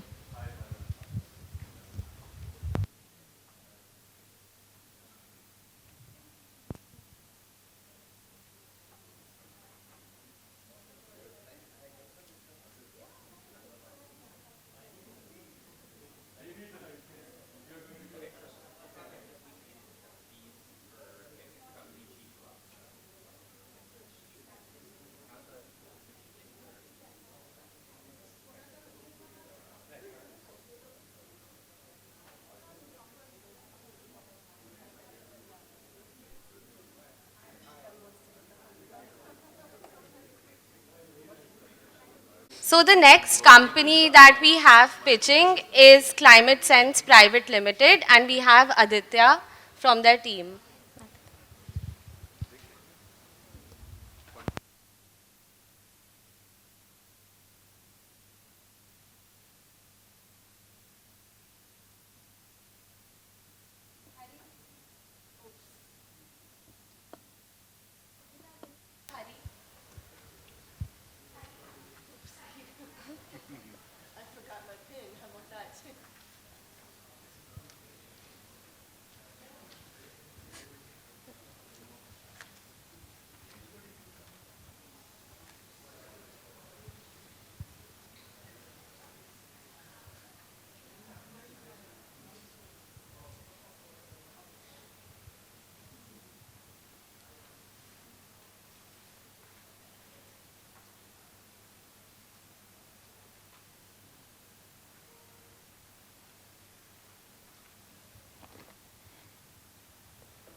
Hello, good morning all. I'm Aditya Vinashe. I head operations at Farmers for Forest.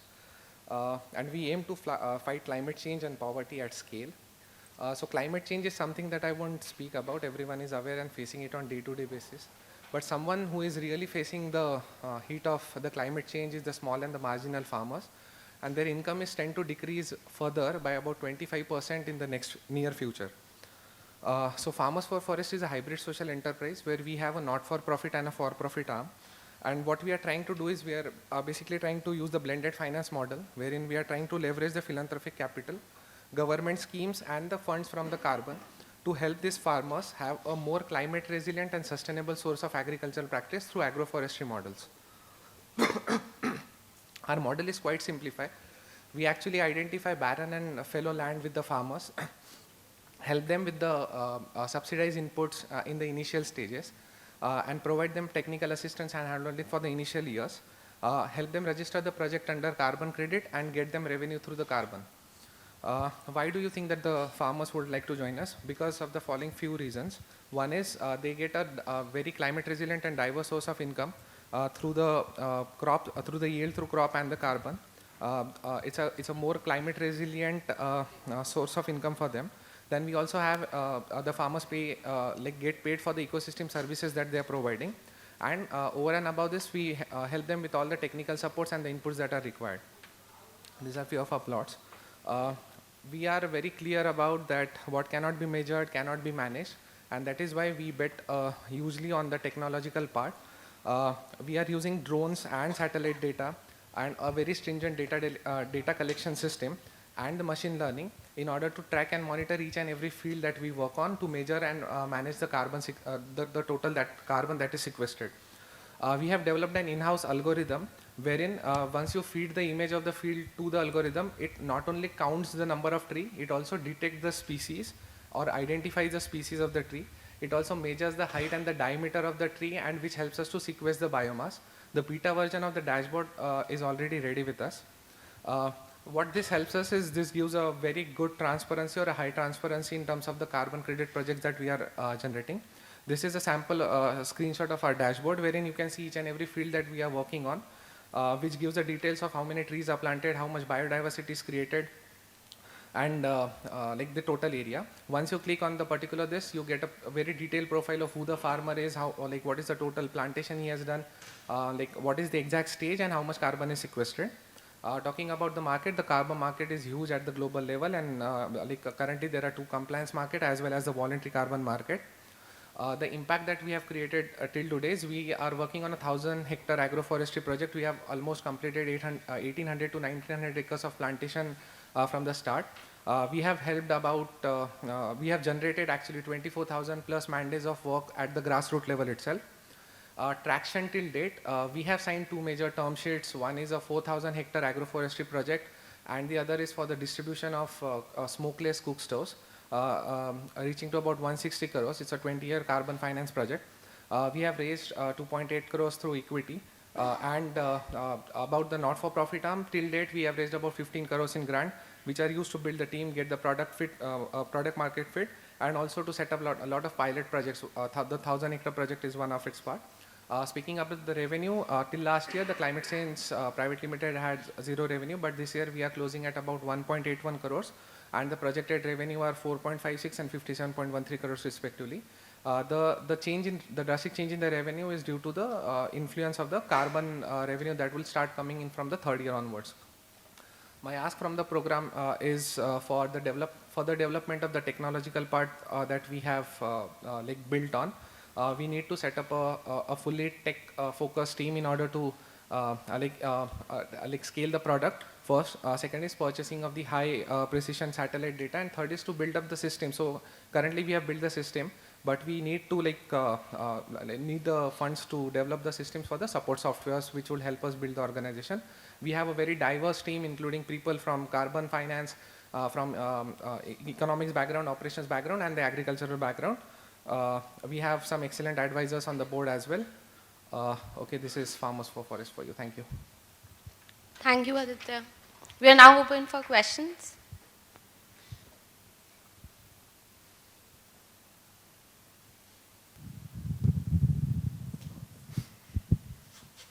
So you did mention that you have a for-profit entity and a non-profit entity. So what activities you do in both these entities and how you ensure that both are independent of from the sustainability point of view from each other?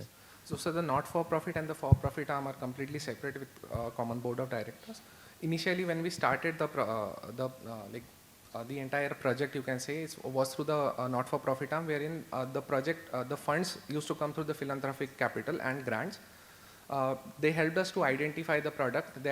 Like for example, we have been iterating the model since we started, and today we are firm and fine on the model that works, which can be scaled immediately. So all those efforts were done through the not-for-profit. In the for-profit arm, even though the projects are similar, but the sources of the funds are completely different. And the boards are completely separate, and the funds and the companies are altogether managed by different people. Okay, so this for-profit entity is a sustainable, as of now it's making profit? Yeah, so it's not about the profit, sir. This year we raised about 1.81 crores through grant and the consultancy fees that we have charged to different organizations for working. Next year onwards, the model is quite simple, wherein the carbon finance comes is upfront. We are kind of the implementers partner for them, who will implement, and the company then gets sustainable for the next 20 years. Yeah, so you're talking about the 15 crore grants. Yes. So this is for your not-for-profit? Not-for-profit, yes. Okay. I have mentioned it, yes. Okay. So are you still open, because I get to know, you're asking for 5 crore investment, correct? Yes, sir. This is for your for-profit? Yes. And you're open for equity investments as well? Yes. Not grant this 5 crores, no, correct? No. Yes. We are open for the equity investment. Immediately we are looking to raise 2 crore for developing the tech part, basically, to help set up a complete team. And in the long term, this year we wanted to raise about 5 crores for the overall project. Fine, thank you. Yes.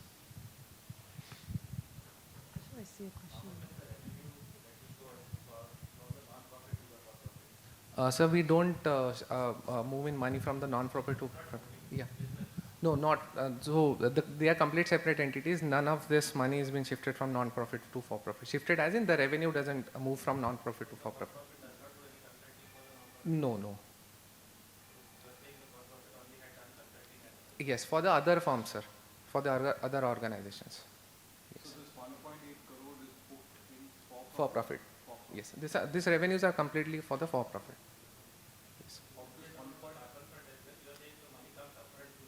Yes. Yes.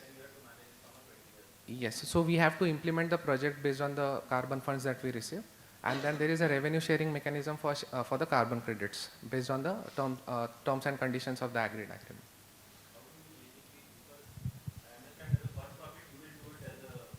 Right. It will not play any role there. No. So how would you as a for-profit basically get into a geography and look at it from an implementation perspective? How does that model work? Yes, for the last 3 years, we have been working closely with the communities in Maharashtra. We currently have operations in 9 districts of Maharashtra, predominantly in 6 districts. The model that we use is our on-ground field team initially starts on meeting with the Gram Panchayats and during the Gram Sabha meetings, wherein we get about 100 to 150 farmer base in a single day, out of which the conversion ratio is about 30 to 35%, wherein people just who have fallow or barren land, they join us for the program, and then things get implemented with them. And how is the sharing with these farmers? So currently it's like around 20% of the carbon revenue is shared with them, 20 to 30% based again on the final terms. The thing is, even though the farmers are not very keen about the carbon revenue to an extent, because it's like it will start coming in from the 4th year, but the subsidized input that they get in the initial years and the support through the payment for ecosystem services is what they look forward to. And the agroforestry model will include fruits as well as forestry? Only forestry? So it's a mix. There are 3 different types of model that we work on based on the type of the farmer and the type of the land. So if a farmer is active who has a fallow land, it will be mostly a fruit-based orchard, wherein out of say 350, we have made it mandatory to have 20 native trees planted, so as to ensure the biodiversity part also. Thank you. Yes. Just how exactly are you sequestering carbon, and how many tons of carbon per acre are you sequestering? Yes. So the thing is, we are sequestering carbon through mostly agroforestry plot plantations, okay, with the farmers on the fallow and the barren land. Currently, if you see the total carbon sequestrated per acre, we generally tend to plant 350 to 370 trees. We sequester about 15 to 22 like tons of carbon per year from the 4th year onwards. This is an average for the 20 years. And what about water? So if you're taking trees on barren land, how are you watering? So generally, it's the responsibility of the farmer to ensure that source of water is available. Mostly whenever a farmer has a fallow or a barren land, with the government scheme, they generally tend to construct a farm pond or a water pond, which helps them to sustain for 3 to 4 months wherein water is required. Else most of the trees after 4th years tend to work on the rainy season, and rest is assured through the farm ponds. There are a lot of government schemes and other NGOs who are also helping the farmers to get things done on place.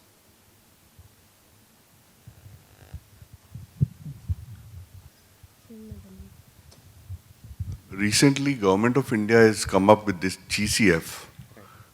So how is your project kind of different than them, or what is like your I mean, what is your relation with that project, or are you prepared to kind of help the farmers to get into that regime also, or what? I mean, just give us a little information on that. Yes, so we are not part of any of that program. We are completely working with the private farmers through the carbon finance that comes on from the people who are willing to purchase the credits upfront rate. And the good thing for the farmers directly is that they are getting everything at the subsidized cost initially, which helps them to be convinced to work with us. But So that's a long drawn process, you know, Yes, carbon yes. finance. I mean, it takes 3 to 4 years, and then it Yes. takes a big chunk of land also, Right. as I understand, okay? Yes. So this facility that India is creating is meant for actually not only for the small and marginalized farmers in clusters, but also for the village level, these governance bodies like, you know, panchayats and all that. So we work with the Gram Panchayat also, because in Gram Panchayat, all the land authority has been given to the Gram Panchayat. It's not with the government. So we don't work, currently we are not working on any government land parcels because the policies were not clear till very recent. So we mostly work only on the private land, trust land, and the land owned by the Gram Panchayat, or wherein the Gram Panchayat has the right over the land. So don't you think that this is going to be a massive opportunity for all those kind of, you can say, untapped people so far? Yes. Also the communities. Yes, exactly. It's gonna be a good source of revenue, sir, but it's very difficult for a farmer to imagine these things, how money will come from, where the carbon finance is coming, who is paying why. So we have a very good team on field who explain things to the farmer in the local languages. But the thing is, they are not betting on the carbon finance as of now. They are mostly seeing that, okay, asset has been created on my field, okay, this will give me the yield, which is, so when you shift from a traditional agriculture practice to agroforestry, the income tends to increase by about 1.5 to 2 times, right? So this is what he sees into it. And the carbon finance basically is a cherry on the top for him. Okay. Yes. One last question. What about these companies which are working in Miyawaki forestry? Yes. So are you also working with them, No, sir, helping them? No, sir, no. We don't work with Miyawaki type of plantation. But yes, some plots we have developed through Miyawaki initially. And it depends on the, so we also kind of, being a project developer, we also implement project for some agency who wants to get it done through the. I think we do not have time for more questions. I'm so sorry, but find him at lunch. So thank you so much. Thank you so much. Thanks, Aditya. Next, we have Avris Environment Technologies.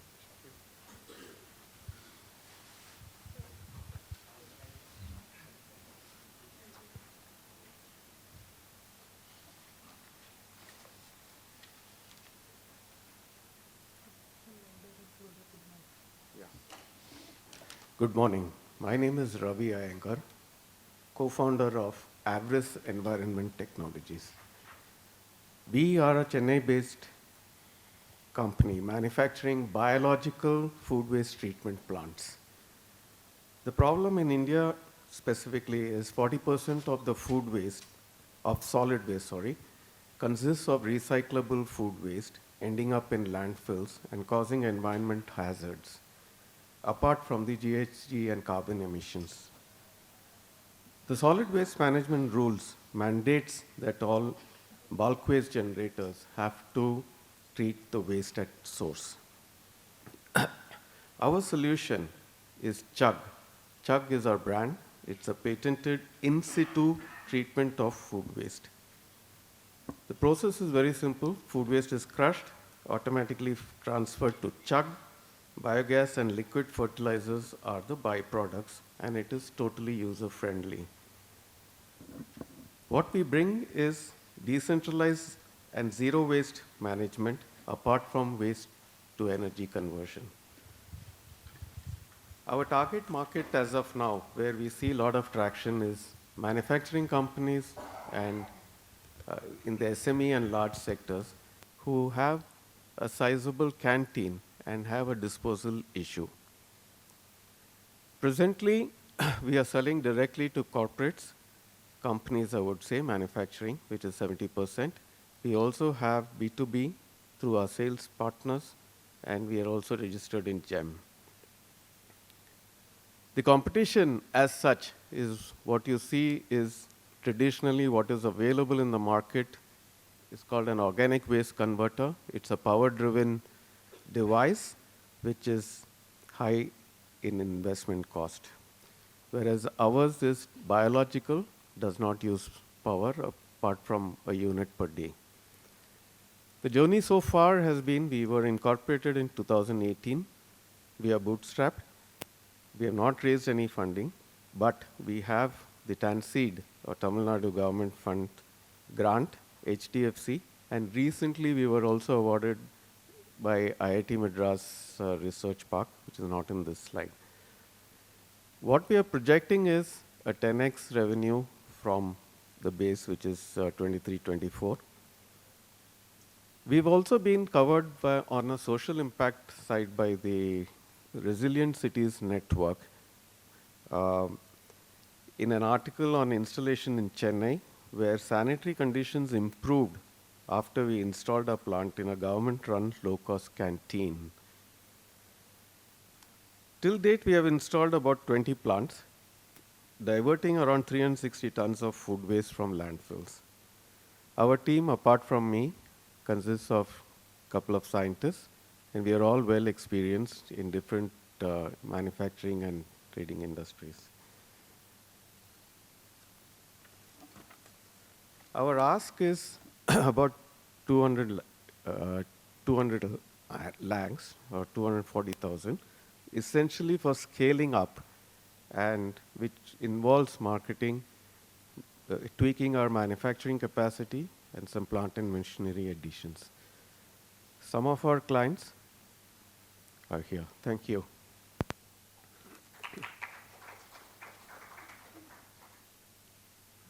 Thank you, Mr. Younger. Questions?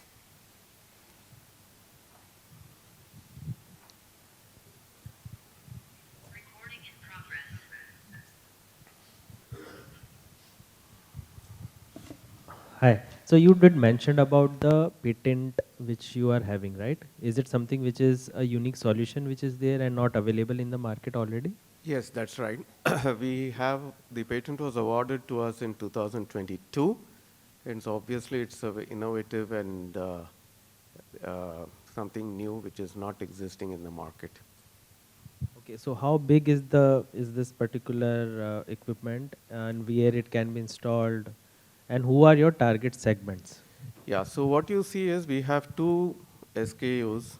The one on the left, the bigger one, is the 75 kg plant.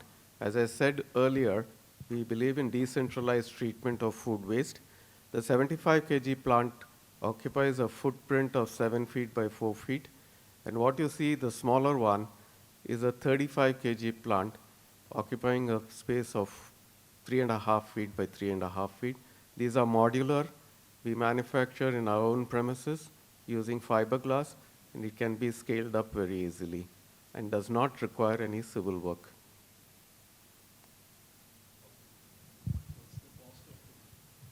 You're talking about what we price it at? Yeah, so the larger plant, we price it at around 4.5 lakhs, including the equipment which we sell along with it, namely the crusher, the balloon, and the stove, etc. The smaller plant, we price it at 5 lakhs, excluding GST. These are all ex-Chennai prices.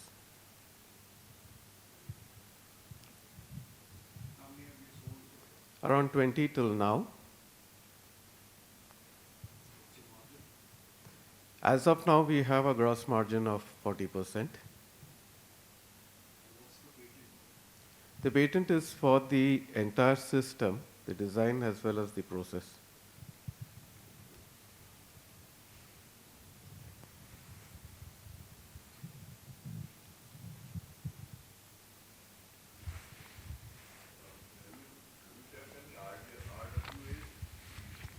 Yes, we have, but in our experience, the decision making is very slow in the RWAs.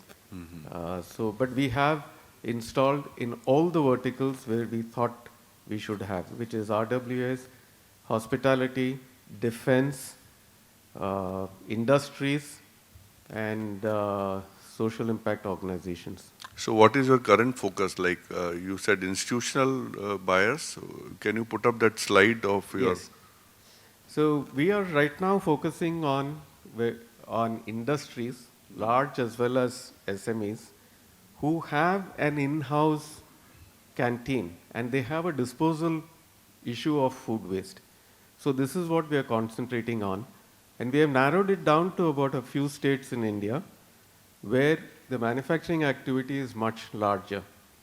So we find the traction much better, and obviously the decision making is much faster, and also it helps the industry to comply with SDG norms, apart from ensuring that the waste does not go out from their premises through other sources. Yeah, one small suggestion, if you can put up some slides on why should one install this in one's premises, you know. It could be RWAs, it could be an industry or what. So what are the benefits which they are going to accrue from it?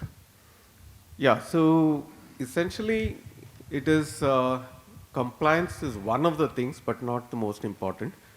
But it's basically converting waste to energy within your premises, so decentralized, and ensuring that your waste does not go out of your premises and you have no control over it. So this is what we are targeting. And as I said, there is a move through the solid waste management rules in India, which is not enforced very strictly, but then it is coming up. There will be time for one more question. Thank you.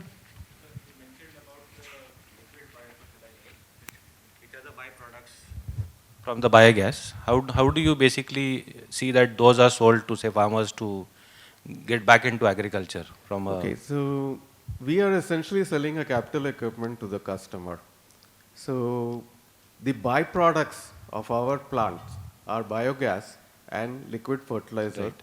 which is approximately, I think, 90% liquid and 10% solid. Yes. What our customers are doing right now is using it within their premises to facilitate landscaping or gardening. Okay. Because ours are in situ, smaller plants, decentralized.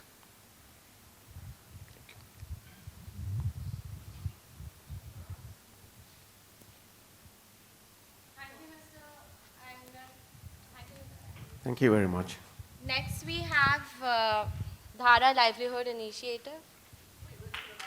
Yes, round of applause, of course. Thank you.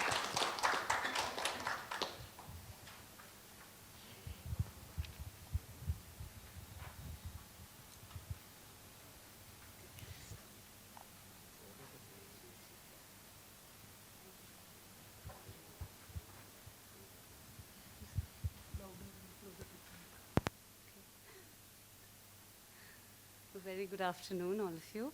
My name is Manju Vasudevan, and I'm founder of Dhara Livelihood Initiative. And brand Forest Post was actually created to sort of ensure that forest people and their knowledge is given its due value. Let me explain how. So we're looking at a landscape inhabited by Adivasis or forest-dwelling communities, and they often have a lot of resources that are not easily negotiable for them in the market. And there's a lot of potential out there. And on the other side, you have a consumer base who's looking exactly for that kind of a product, which anyway is not accessible for them. The forests are too far away from where we live and our lifestyles. So what we are trying to do is bridging that gap through incentivizing harvest of forgotten minor forest products, through creating women's groups that will then value add some of these NTFPs, and then connect it to customers through this whole curated, nice storytelling model of the range of products that we are working with. And our product categories involve beeswax personal care. Divya is holding one of our soaps. That's going to be our flagship product, the entire beeswax skincare products. We also work with wild edibles, which are very rare and nutritious. We're trying to revive it in the community as well as for customers. And we work with bamboo crafts. One of them is a GI tagged product. We even have bookmarks. These are usually large mats, but we have customized it for the modern contemporary market. So if you look at these three subcategories, they're actually a subset of NTFPs with the way we look at it, and each of those you can see has huge market potential. Our business model has been that we have our own sale platform. We have a website. We also link up with retailers. We go to pop-up events. We've also been approached by a lot of sustainability conferences, wildlife and tropical biology conferences and summits here in Delhi as well. And green gifting, CSR, people are looking for this kind of value proposition, which is that products are seasonal or they're handmade and you know where it's coming from. And our target customer is also, as you might guess, is a customer who's aware and sort of takes pride in consuming that kind of a product. And he or she is also looking at a very high wellness index and can afford it, of course. And we've, revenue-wise, in exactly a year, we went up 3x through just sales of these products that I mentioned. We hope to go proportionately in the next few years. We will also be focusing on brand recall in the coming year and then slowly diversify to other geographies such as Chhattisgarh, maybe even Indonesia. In terms of, like forest people are everywhere. Jokes apart, we will definitely be expanding to Eastern India and Central India. As of now, just to come back to where we are, we work with about 70 NTFP harvesters and women who are into value addition. They are scattered across 8 villages in central Kerala. Their incomes have definitely gone up by about 35%. And, it protects them from seasonal highs and lows. These are communities with not many other opportunities. We have built a value chain for about 12 to 13 NTFPs. And the major thing in the way we look at it is that this is actually a conservation goal that we are achieving because each of these stakeholders is a community steward. If they have a stake in the resources, they're going to protect it. Our team is made of, my partner is a climate resilient livelihoods expert.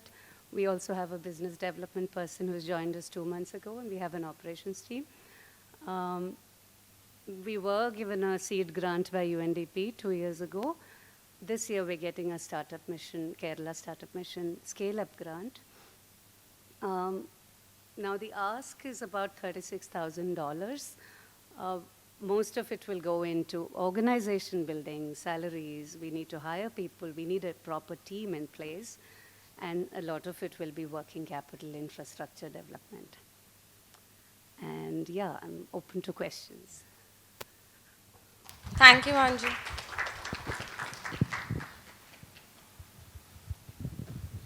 Yeah, great presentation. So my question is regarding the onboarding of these tribal women that you talk about. How do you do that? What is your strategy on that front? And secondly, where do you do this processing? And how do you ensure that it's probably a standardized product? Okay. So I have one foot in an NGO as well called River Research Center. So a lot of this livelihood intervention work began 6 years ago. The brand is only 2 years old. So we used to work on community forest rights, FRA, asserting rights. So we started working in those villages, and then new villagers would approach us because they are relatives, so we would go to them. And Adimale, Last Forest, they had given us these trainings on the kind of products that we do are very similar to what they do. But we have diversified because we are focusing on wild edibles and craft, which is very, very localized. So we do it informally. We conduct meetings. We are also invited by the Forest Department because they have this huge VDVK grant that's being dispersed across India, and they really don't know how to go about tapping into this because products don't happen overnight. It has to come with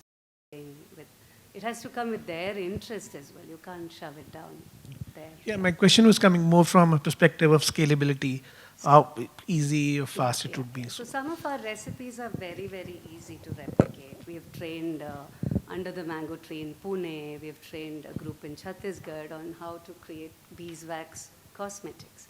Some of our food products are signature products for us, like Shatavari in honey is like a murabba.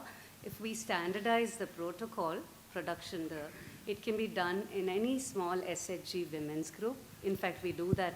Some of our products are made in 3 different units. So they are easily replicable, but in terms of scale, I think when we go to new geographies, we might be looking at new minor forest products and use these standard methods of, say, candy making, dryers that you might need, some technology that you might need, and then it should come from their knowledge base. That's how we look at it. Okay. You mentioned incomes have increased by 35%, but what is the absolute amount what they're getting it now? Well, if you're looking at an average producer in our women's group, her annual income might have gone up from, say, 5,000 to about 40,000. Okay. Some may have recently joined us, so their annual income might be 12 or 13 because there's so little work that we're able to give them. It might be just one product that they're doing. But in some of our production units, it's 15 days of work or 20 days of work in a month. So it's more sustained, and we're hoping to shift to a salary based for them. And how are the margins for the company in terms of? With the retail, we are losing a fair amount of margin. We might have to revisit our pricing. As of now, about 20%, 20-25%. I think we have time for questions from one other person who might have a question.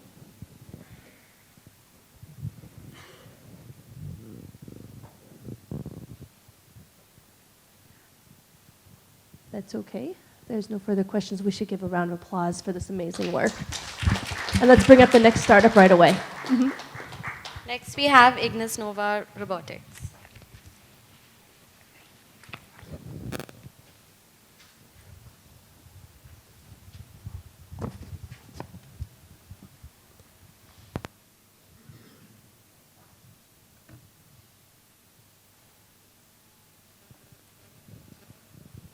Hi, good afternoon everyone. I am Srishti from AgriFertile. So we are a ML-powered cloud platform in pre-harvest intervention. We collect data from multiple sources and we analyze that to enable digital transformation and precision farming, providing complete visibility into farm operations. We are currently a team of 13 people. Most of us are graduates from BITS Pilani campus. The problem with the small farming sector is that it's extremely unorganized and there's more than 50% loss in the farm potential due to operational inefficiencies and unscientific approach. For example, the most basic thing for a crop is what is above the soil and what is under the soil, but 99% of the farmers do not have weather or soil information. Also, there's no price differentiation for following good agricultural practices and the correct guidelines, so that does not incentivize the farmers. So our solution is we have automated systems for collecting data from the farms along with the farm operations data, which we analyze in real time and create reports personalized for those farms. All of this information comes to a centralized dashboard where the software highlights where things are going wrong in the farms, and we have a team of agricultural scientists and operational managers who analyze this data and assist the farmers using our network of ground supervisors. So in short, it's like converting this into a corporate structure with a very scientific and cost-effective approach. So the business model is very simple. For the software as a service or for the farm management plus the software, we have a per acre pricing. If someone wants to buy back the crop from the farmers at a premium price because of the traceability, we have a per kg pricing and we extend that benefit back to the farmers. The value proposition is 30% increase in yield, 70% increase in revenue, and a complete peace of mind for the farm owners. They don't need to worry about what's happening on the farm. The market potential is immense. We have had initial success with tea plantations in South India, more than 10,000 acres, and our current focus crops are tea, coffee, and cardamom. So far, we have done more than 6 years of R&D and ground operations for more than 3.5 years. Also, more than 350 farmers are using our satellite-based crop health monitoring systems in Japan. We do have competition, but our USP is that we are combining this tech like drones, satellites, AI, weather stations, IoT sensors, along with a very solid ground presence, which makes this entire thing much more accurate and effective. We started sales in 21-22. Last year, our turnover was 70 lakhs. We are expecting to make at least 1.5 CR in the next year. Major tailwinds supporting this growth would be greater awareness and the increasing need for these kinds of digital-based solutions. And there's a reducing interest of the new generation in agriculture. Also, there's a big thrust from overseas markets for traceability and sustainability. In impact, we have had 2.5 times more yield in our experimental plots where we have been working. Chemical residue in the harvested crop has reduced from more than 20% 2 years ago to less than 1% now, and a 10 to 15% reduction in chemical input cost. Our ask is for $500,000 US, which we'll use for marketing, sales, and setting up an ecosystem for buyback, as well as invest in operations and hardware. So we are open for equity and debt investments. Thank you.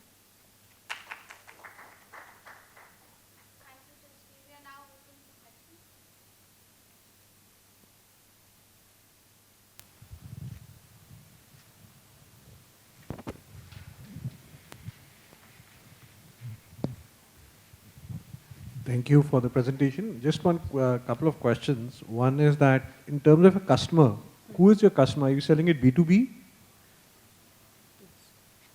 So we are with corporate clients as well as we are onboarding small farmers. So till now our revenues have come from corporate clients and we are extending these benefits to the small farmers as well. And what is the what's the business model from a corporate point of view in terms of your pricing and how you? And I see your revenue dropping this year to 40 lakhs. Yeah. So if you can just explain that I'll get to that. Sure. So from corporates, it's on a a per acre pricing model. So it's in 2 parts: a one-time onboarding, a one-time engineering fees, plus a monthly subscription for software as a service. So that's the revenue model with the corporates. And in terms of the revenue, so that's actually a distribution of revenue between 21-22, which actually came to us in 22-23. So that is what the dip looks like. But in terms of the area coverage, we have actually increased. So we were on around 3,000 acres in 21-22, growing up to 7,000, and now we are at 8,000. So that's how it has been for us.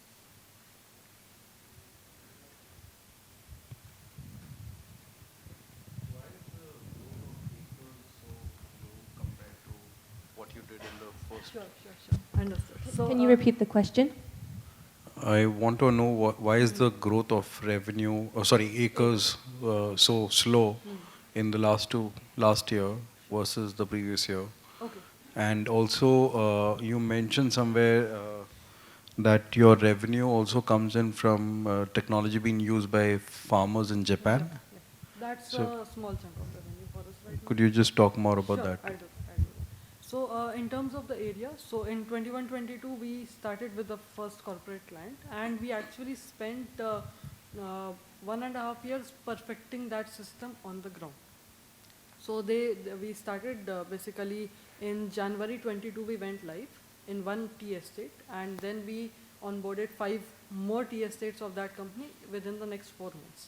So going operational, whatever challenges were coming from the ground, we heavily focused on solving those and perfecting that for one case study, so that we don't have to solve one problem for 20 people, better to solve 20 problems for one person and then scale it up in the market. So that was the focus for those 1.5 to 2 years. Now our focus is on growth and scaling up.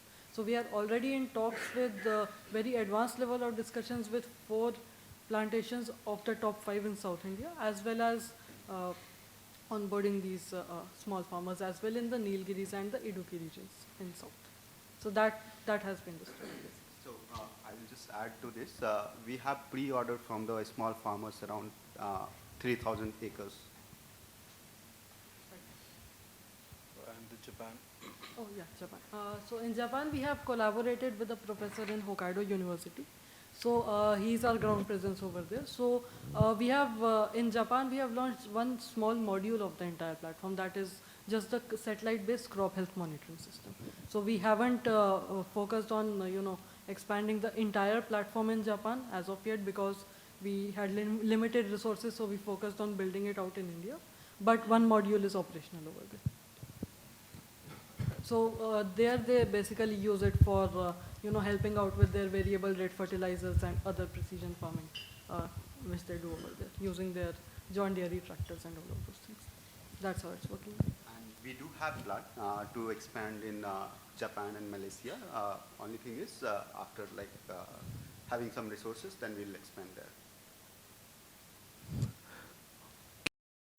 What are the soil indicators with your technologies? SOC is there, soil organic carbon. So like different type of indicators you are telling that farm related, right? For what are the indicators you can get it from soil? We do soil testing. So for 14 parameters, all your EC, OC, pH, NPK, then micronutrients as well, zinc, boron, manganese, and Soil organic carbon? Yeah, organic carbon. What is the temporal frequency of that? Depends on the customer, but we recommend that once a quarter or once in 6 months at least we should be doing that for all the fields. That depends on the crop cycle also. For example, if you will take example of tea, so we do initially in the first month, like in January, and based on what crop we are getting, so we have calculators, so we know that how much crop we got as a back to the yield, got, yeah. And based on that we calculate how much it should go back there. So again, we revisit, like next year again we'll do the tasting, and then we see that what was the differences, and that is like a feedback mechanism. Okay. Just time for one more question before moving to the next. We see Ganesh in the back there. Just to understand your approach and the model that you use with the small farmers.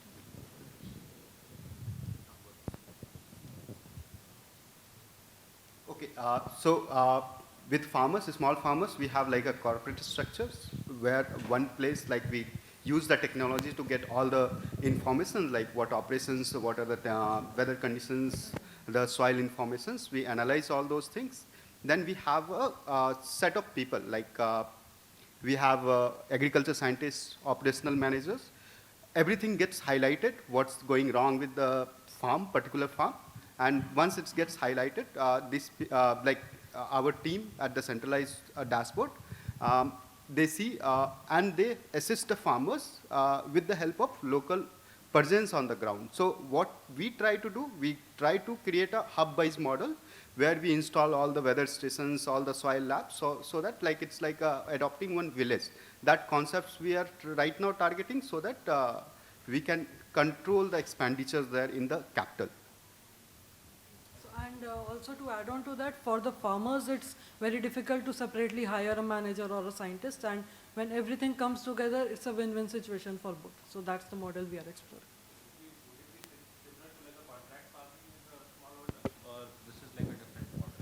Yeah, you can say contract farming, but with the touch of precision farming and technology penetration, where we test all the technology and we see if it's giving high value, we introduce back to the farmers. And the investments are made by you in the initial stage? Yes, yes. And the only capital based on investment is made by us, but it's a very sustainable model and profitable also. So would it also mean like it would be like one specific crop that say a set of farmers will have to do, or it would be multiple crops? So we will be focused on one area rather than one just crop. But yes, so far we have focused on few crops. So right now we are more focused on cardamom, rubber, tea, coffee, these crops so that we can limit the area. So that is the limitations what we have. The capital investment, we do not want to do much, but we want to maximize the profit in the limited distance. Okay, thank you. Thank you. Thank you, Shrishti. Round of applause for Ignis Nova. Next, we have Kumail Khan.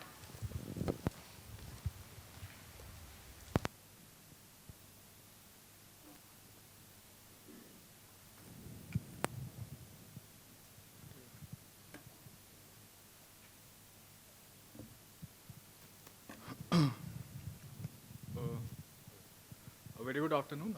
I'm Pavitra Joshi. I'm from Kumaukan. I'm founder and CEO at Kumaukan.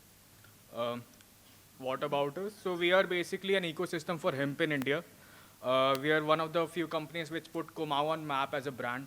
There's a Bombay shaving company. There's a Bombay shirt company. We are a hemp company from Kumau.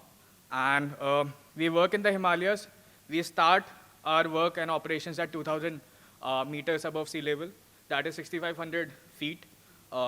We started from Kasar Devi, Almora, and we are a retail first brand. We started with the context of Uttarakhand is a farming, basically it's a population which is a mix of farming, but there's no agro processing or agro innovation happening there. Also in the mountainous state of Uttarakhand, especially in the mountains, the average land holding is 0.98 hectares, which is basically submarginal. And we work with a lot of small scale farmers. And that is where we saw an opportunity with hemp. It's being a cash crop, which can solve a lot of problems, the problems of ghost villages in Almora, in Uttarakhand. I come from Almora. My native place is Almora. And there are more than 100 ghost villages just in the district of Almora. When I say ghost villages, these are, just imagine this room empty without the people and I'm still talking. That's something which is like ghost villages. There's lack of awareness and there's lack of still, there's a taboo attached to the crop, but it's a super crop. It's one of those crops which is like attached to Shiva and also attached to Buddha. Basically, Buddha had hemp seeds in his entire life.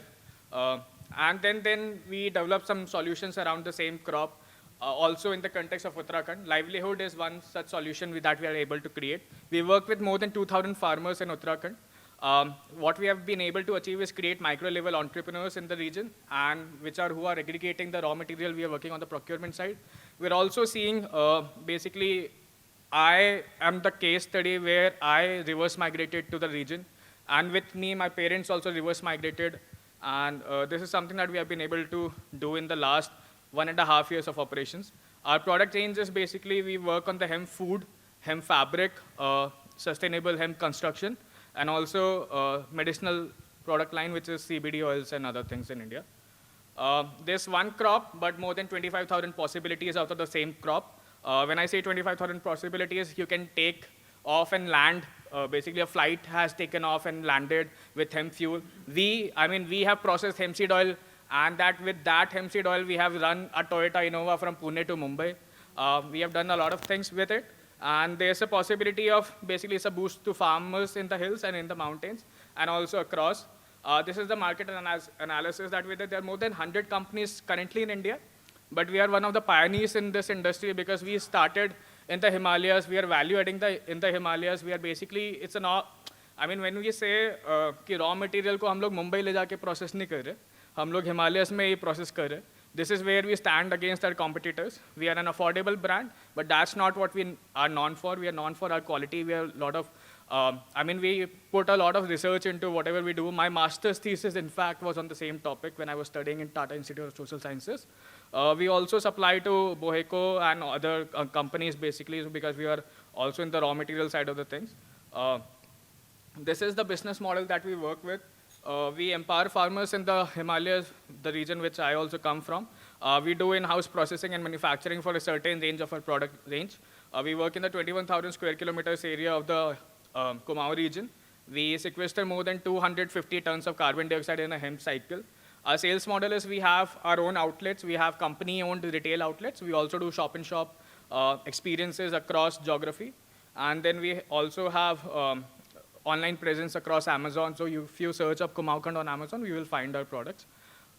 We have aggregated revenue of since 2021 November of 70 lakhs. We have delivered to more than 1,000 unique customers because we keep doing pop-ups, we keep doing retail and a lot of other things.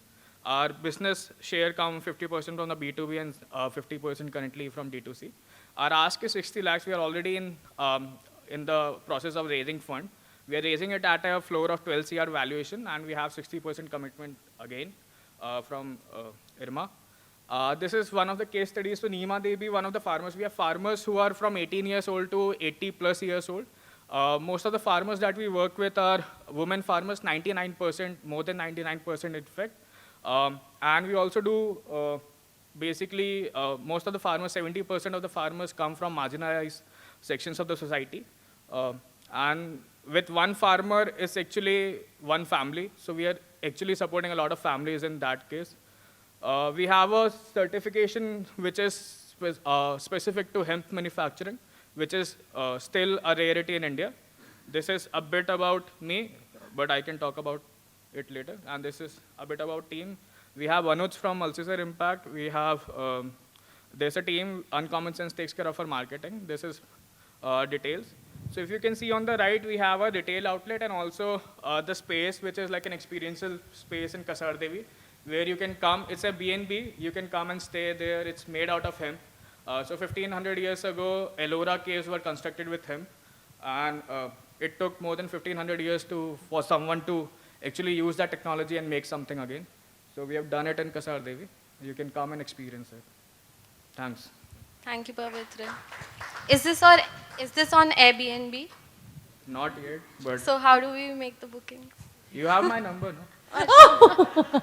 For the family discount. There's a small video if you allow me to play it. This is, we're going to have to keep the timing going. So would you like question and answers, or is it very short? It's very short. Okay.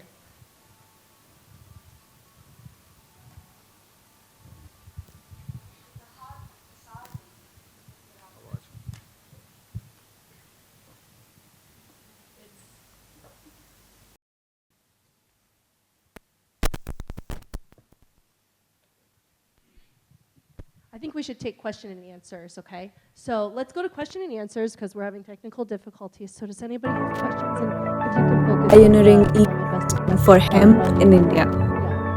From the roots of our operation, we have established a unique value chain. We have some small samples coming out. Thank you so much for sharing. Seed to store. Oh, yes, I see a question. Was that a question? Hi. So you are building a consumer Store. A testament, sustainable.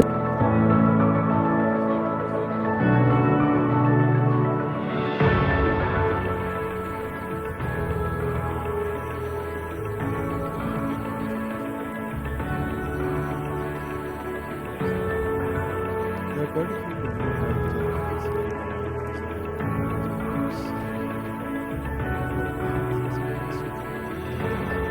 is differentiation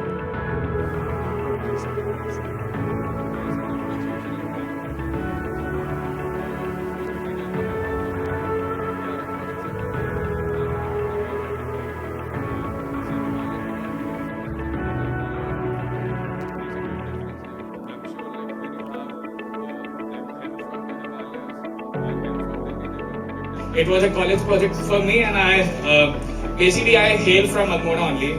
But I chose to start this journey going back to my native place. And 2021, we officially incorporated the company as Cohort Agro Innovations and Hospitality Private Limited. The idea is that we do a hemp ecosystem in India.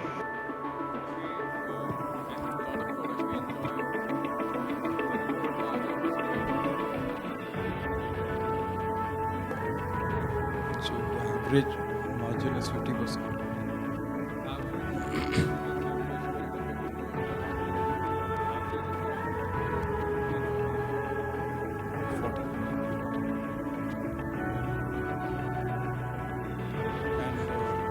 How many SKUs?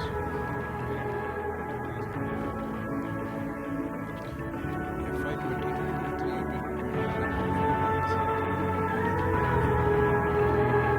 did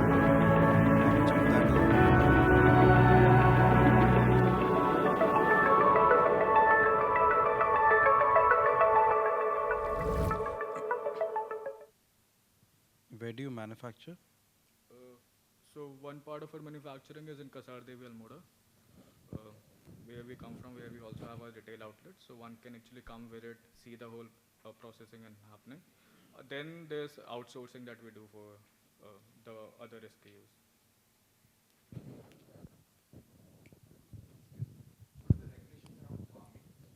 It's licensed cultivation, sir. So one has to get a license for cultivation per se. We are not in the cultivation side of it, but we work with farmers in the direct. Helping them with the processing and helping them with the licensing of the farms. How do you scale it up then?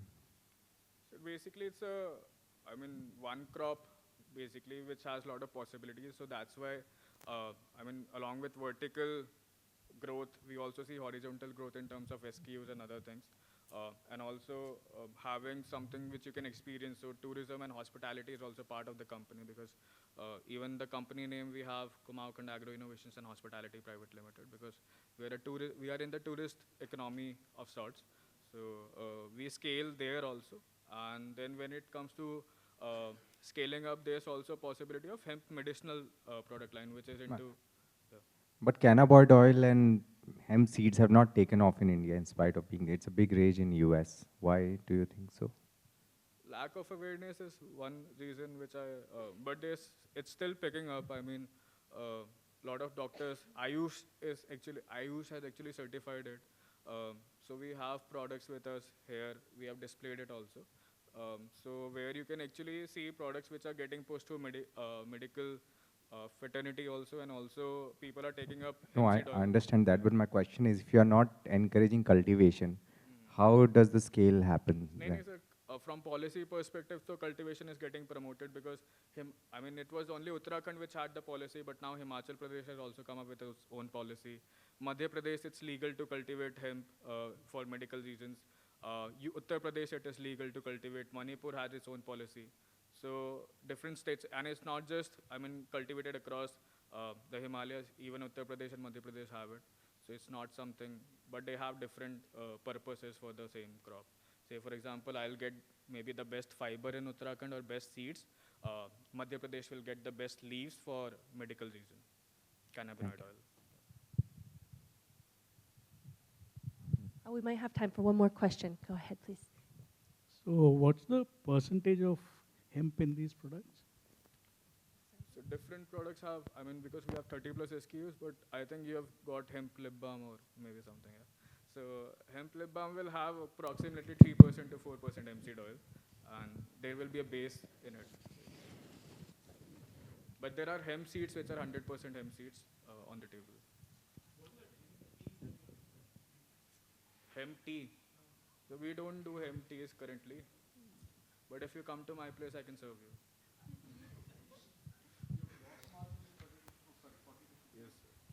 So this is a profitable business. Let's give him a round of applause. Look for him at lunch, and we've got one more company coming up. Thank you, Pavitra. So our next founder could not be here in person due to a family emergency, but we do have him joining online.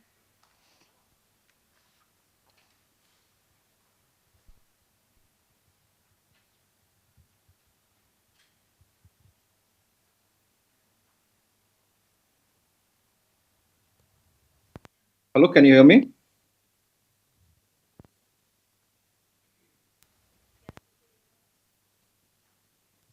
Yes, I'm audible.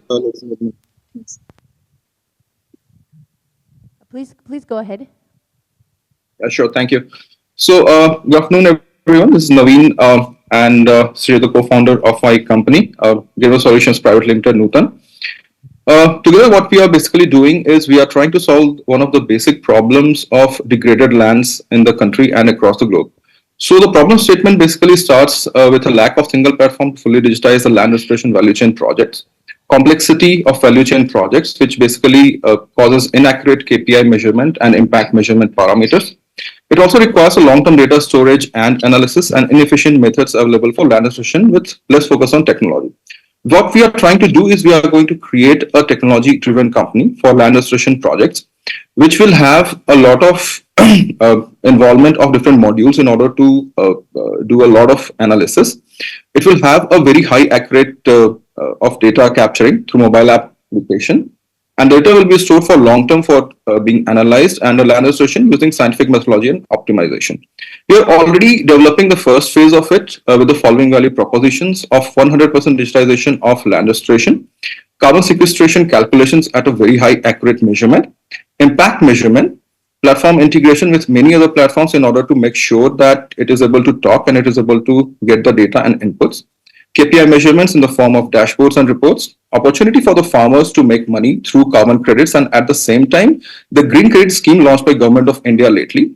And the platform is highly and fully scalable, that it can be basically used across the globe in different countries in different regions. The market potential that we are basically talking about is almost $0.5 billion that we are basically looking into India. We are talking about almost 13 million hectares of land area which are degraded in India.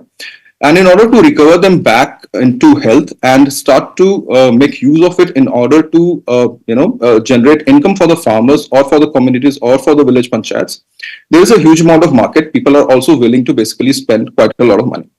We are already into two business models, B2C and B2B. The B2C business model is basically sale of trees or adaptation of trees to the people whosoever are basically present through our platform, which is already live for the last 6 to 7 months, and we have got a lot of traction. We have got almost 1,500 people coming onto our website on a daily basis with a lot of query and also sales.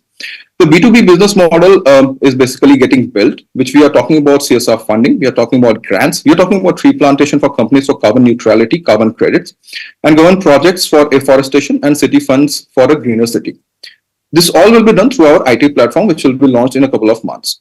In the competitive landscape, Greenverse is basically focused on the fact that we are highly technology driven with an IT platform focused on native trees of India for KPI measurement, carbon reduction, scalability, integration, consulting, and analytics, at the same time, drone and satellite integration. Our revenues have just started in the last 6 to 7 months with a more focus. So we are hoping to close a financial year at almost 8 lakh INR for till March 31st. But we are hoping to rapidly increase it to 25 lakhs and 100 lakhs in the next 2 to 3 years and hit almost 2.5 crores by 26-27 because of the fact that we will be launching in B2B at the same time. We will be launching more products in B2C. And this is what it looks like. The impact which we have already created in the last almost 1.5 years is planted almost 75,000 trees across the country. 600 farmers are a part of our program through our partners or directly agronomists who are in the field. And we are hoping to basically sequester almost 6 million kilograms of carbon dioxide in the next 3 to 5 years. Here are some of the impact images from New Delhi, Mandya in Karnataka, Hyderabad, Telangana. We are trying to also inculcate the communities, whosoever are there, college students, and at the same time, common people who want to be a part of tree plantation drive or focus on farmers like in Mandya, Karnataka, at the same time, Kolar, and even in other parts of the country. This is the team, very vibrant and very energetic. I'm Naveen, the first one. Then we have got Dr. Nutan. We have got Mr. Chitranjan Jeena, who is basically developing our entire tech platform.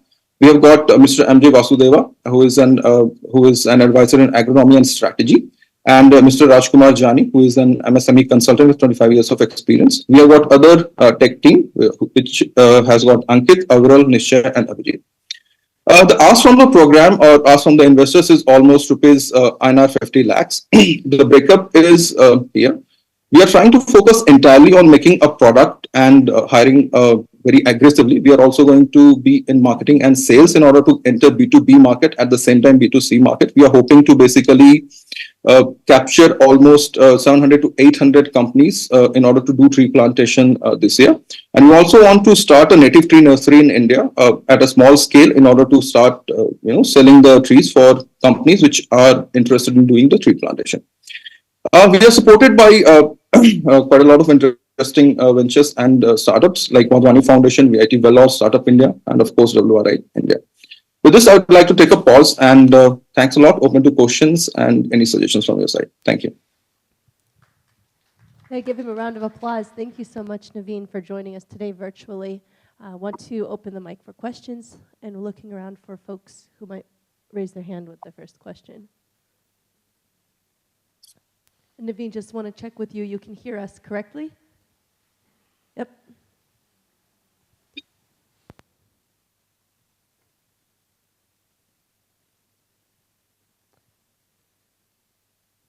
so far. I'm not seeing anyone with a different question. I think they're going over your highlights document as well right now. Oh, oops, we saw one. Thank you. Can you elaborate more on the kind of product you are building and how it would be useful for the farmers and how they can basically use the service? Sure. So the product that we are building is a high-end technology-driven product. So it has got two different parts of it. The first part is, of course, capturing data through the ground. That will be basically a part which we are talking about using mobile application. At the same time, once the data is basically being captured from the mobile application, the data is going to be transferred onto the central servers. And from that central servers, all the companies, all the people, whosoever are our customers, they can basically access like how exactly the plantations are moving, how exactly plantations are growing, and what are the different kinds of reports which will be automatically shared with all the people who have basically contributed to using, basically planting the trees. The product that will be fully integrated. It will have its own dashboard for each and every, customer whosoever is going to be associated with us. They will have their own, own login IDs and passwords, and they will have their own access to the reports whatsoever they basically want in a very customized manner. I was also talking about the fact that different people have got different needs. Land restoration value chain is a complex situation which has got a lot of time period associated with it. So as and when the time basically passes, it basically means that the reports are going to change, the reporting requirements are going to change, the data capturing requirements are going to change. People will move from data capturing to impact measurement and measurement of the socio-economic development indexes, which can be inculcated even at a later date once we have the data and we have done the geotag and area audit of the area. So this is the kind of product that we are basically building, which will be very versatile and open-ended with APIs to integrate with any other set of technology-driven application or technology-driven companies whosoever basically want it to be integrated with them. Also, are you thinking of building an agroforestry supply chain to help farmer transition to this agroforestry model? To basically not opt for farming but plant more trees in their farms. I could not hear you. If you can repeat it once again. So are you also focusing on building the supply chain for agroforestry produce? So it helps incentivizes the farmer to plant more trees on the farm rather than opt for farming. Correct. So as I was talking about a very versatile 360-degree technology-driven product, what we are also talking about is a value chain. As I said, that it's not going to be a short-term work that we plant the trees and move away. It's a work that we are basically talking about a total value chain development, where we have our agronomists, which basically start from the fact that what exactly can be grown. Now, there are situations when we are going to the field and talking to the farmers, and they clearly say that there is no water. So what exactly can be grown in those kind of areas? Can we grow babool? Can we grow desert teak tree? Can we grow a khejri tree in there in order to increase the farmer income? And once the income has basically come to a level where the farmers are able to generate the income, what we want to do is we want to buy back from them, or we are going to integrate them with the buyers across the globe or across the country and make sure that they are able to buy, they are able to sell their products in a very, very easy manner.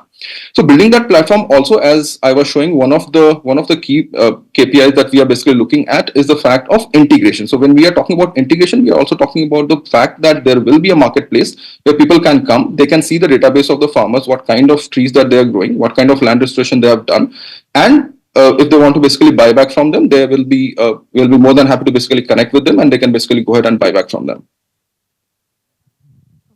That answers his question. Looking for one or two more questions before we close out this presentation. So Naveen, as we have been discussing about this supply chain and the demand side, both interventions, So the supply side, I think I'm not seeing much progress. Like, can you elaborate a bit about the land bank or the areas that where you are going to concentrate, and how are you going to pitch it to the corporates? Because that is very important for the B2B thing to happen. Correct, sir. So, because the problem is, one sec, let me finish it. The problem is that corporates are willing to give money, but they don't have the land bank. They don't have the areas where we can actually, they can kind of support for the plantations. So that is where I think, the gap lies. Correct, sir. And yes, we have been talking about it lately, and the fact that getting land, of course, in order to do the plantation, either through the village panchayat or through the municipality or through individual farmers, is always a work in progress. You keep on talking to them, you keep on understanding their challenges. Sometimes farmers agree, sometimes farmers do not agree. And this is a continuous process that keeps on happening. Sometimes after 6 months, they might be interested. They will call you back and they will say that we are interested. So we have a database of interesting farmers who are interested to work with us, who have a fallow land or who have a land which they are not using and they are interested. But again, the terms and conditions that we can fully understand that people want a quick return. They do not want to wait for 3 years or 4 years. So what exactly can be done? And they generally also ask for the fact that they want money immediately within 6 months, the moment we basically start with the work. So those terms and conditions have to be taken care of.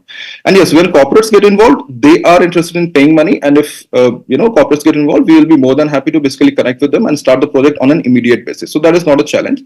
We have our databases of the farmers whom we have met, the farmers who have talked to us, and the farmers who have basically connected with us. So that is not a challenge. Just that we have to keep on converting them month on month by talking to them, or every quarter we need to go and talk to them and make them interested, or a new government policy like the green credit scheme which government of India has launched. So we have to make them interested with that, like what exactly they're going to gain out of it.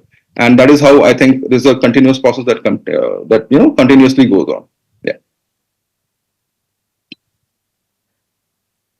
I think that we might want to give you a round of applause.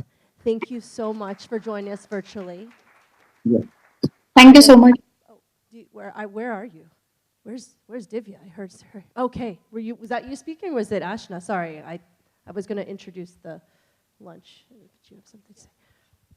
Okay, I'll do it. Perfect. So just want to remind all of our amazing investors who are here to take a look at that form that we sent you. This might be a good time to just make some check boxes, make a few notes in it. It's got a color purple on it. Check out that form because we're going to collect it at the end of the day. And we are ready to go to lunch. And if we come back here at 2 o'clock, we will be perfect. We have got 5 more companies to hear after lunch, but we invite you to network, find those companies and founders that you're interested in, and just learn from one another. And anything else that you'd like to add before we break for lunch, Kavita? Thanks, Amanda. I think this is the time for meal. It's great? Yeah. Let's have a lunch break. Perfect.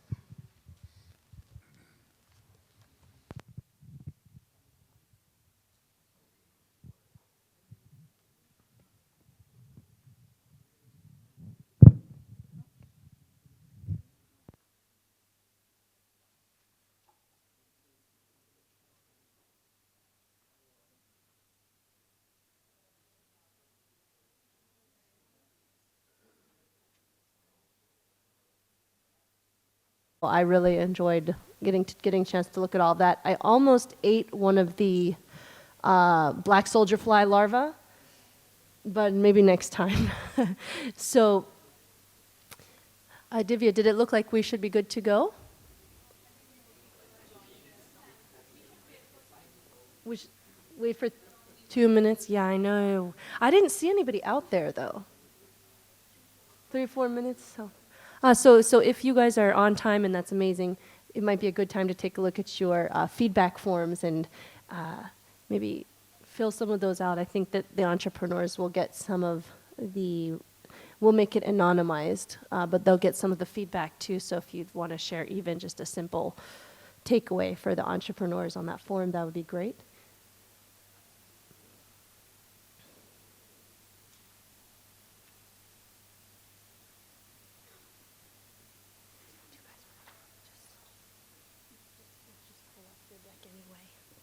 So that we have one less thing to do. I don't know where it is. Whoops. Zoom. I don't know where it is. Yeah. It looks so easy when you do it. Thanks. I closed all your windows. Thank you so much, Hari. See, I didn't know where it is there. Okay. So now you're going to be ready to go.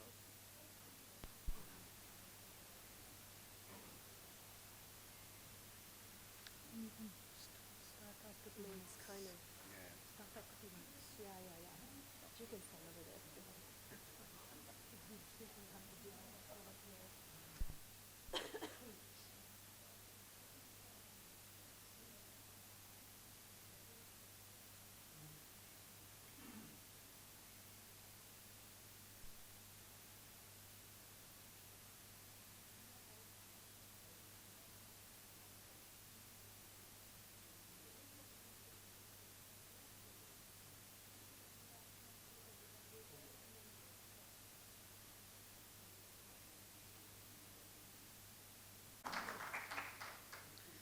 Thank you so much.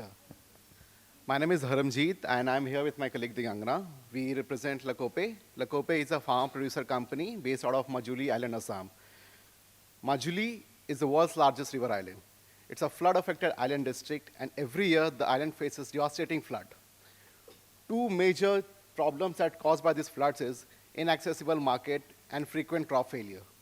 Sangeeta is a skilled weaver. She's a skilled farmer. She has about 2 acres of land. Yet she struggles for her livelihood, and the family is in poverty. Like Sangeeta, there are 30,000 skilled women in Majuli, and about 5 million in Northeast India, waiting to access market. Our intervention has few components, and one of them is capacity building. We build the capacity of a women producer so that they can enhance their production, enhance their designs, and do value addition. At the core of our intervention is collectivization. Lakope means coming together in the language of missing tribe with whom we work. We build diverse market linkages for our women producers, and we promote climate-resilient agriculture through agroforestry. Our handloom products have unique traditional design. They are 100% handmade, and they are weaved with zero carbon emission. Our mustard oil, they are pure mustard seeds. They're made of 100% pure mustard seeds. The seeds are cultivated following natural farming practices, and the product is available at 20% lesser price than other brand in this category. We started in the year 2022. We got it registered with 10 farmers, and now we have over 900 women farmers as our shareholders. We have 2 outlets. We have served over 1,000 plus customers. So far, we have made a revenue of around 14.5 lakhs, and 60% of this revenue has been from handloom products and 40% through mustard oil. With the current growth rate in the next 2 years, we estimate that we'll grow to 4x. About the market size in the handloom category, the total market size is about 60,000 crore and has a CAGR of about 8%. In the mustard oil, it is about 1,10,000 crore of market and a CAGR of 5%. With 7,000 producers, we are targeting to achieve a market of 29 crore for handloom and 16 crore for the mustard oil in next 10 years. The revenue channel, we are into D2C and B2B. In D2C category, we directly sell our products through our outlets. We have 2 outlets, and 80% of the revenue comes through the D2C segment. In the B2B, we are selling it to the businesses who have outlets in tier 1 and tier 2 cities, and 20% of revenue is coming from them. In terms of the impact, we have impacted livelihoods of over 3,000 farmers. Our FPC has 160 acres of agroforest, which is being developed. We are promoting agroforestry and encouraging farmers to switch from monocropping to agroforestry. And the picture you see, a mustard farm being grown with fruit orchard. It's a mustard agroforestry being cultivated in Majuli. For Sangeeta, it is 2x livelihood. It is regular access to market and a collective support system. It brings higher savings and better education for our children. This is our founding team. Along with me, there are 2 other co-founders and the Angana CEO, and all women board of directors and promoters. Our ask is of 50 lakhs, and 70% of this will be used to enhance production, and 30% in marketing and sales. Through this funding, we can enhance our production to 3x and revenue to 6 lakh per month. And we want to achieve this through operating more of our online e-market stores, enhancing our production, building more partnerships. These are some of our supporters and mentors who have been supporting us in the past 2 years of our journey. Thank you so much for listening.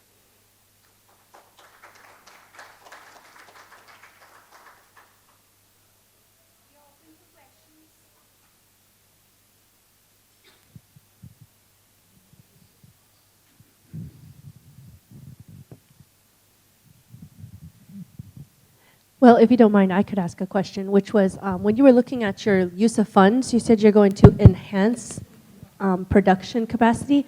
What are you going to invest in order to enhance production capacity? Yes, so one directive will be to procure more of the harvest from the farmers. We are depending on the working capital aspect in that front. So more money will help us to get more produce, and of course setting up more processing units to make mustard oil, to scale up our mustard oil business.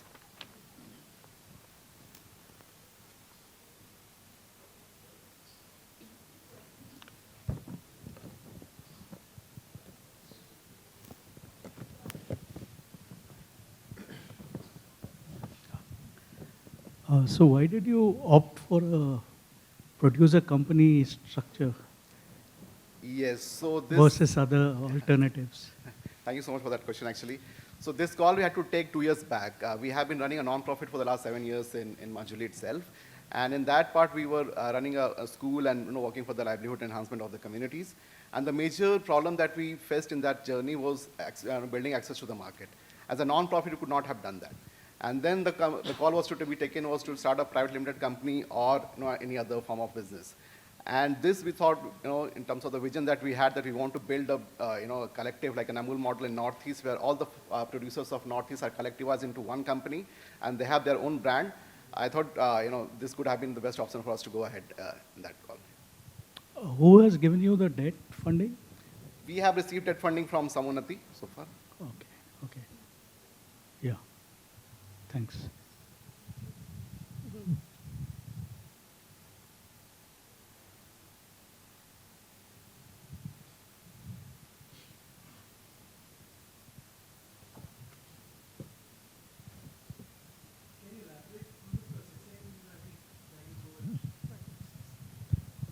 Can you elaborate a bit on the mustard processing that you do?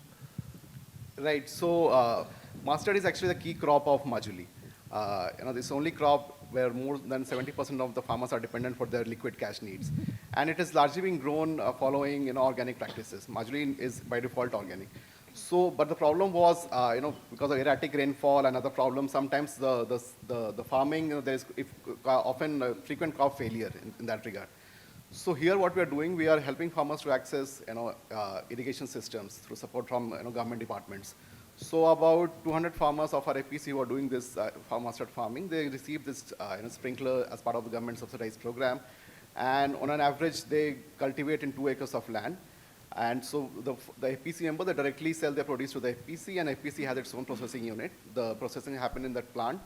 And then half of the consumer of the mustard oil is the local farmers itself. Before our intervention, it was all going outside the district through the chain of middlemen. Now it's being processed, and half of them are consuming the oil that they were cultivating, and that's how we process and sort of do the business. It's only mustard oils you're saying? For the mustard oil, yeah.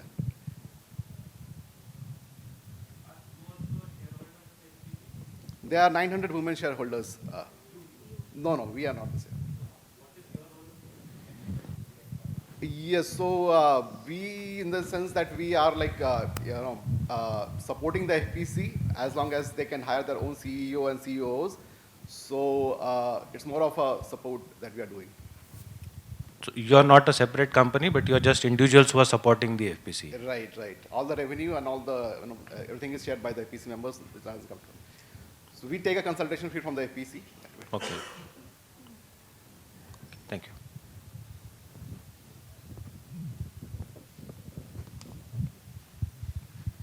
Well, if there are no more questions, let's give them a round of applause for the amazing work they're doing. Next up, we have Vedics region.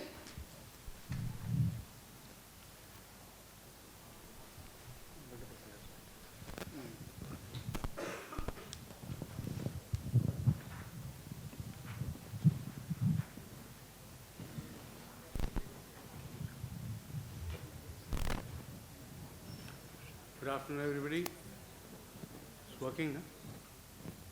Good afternoon, everyone. Good afternoon. This is Madhukar Swambhu from Vedic Surgeon. We are into environmental restoration of soil, water, and air.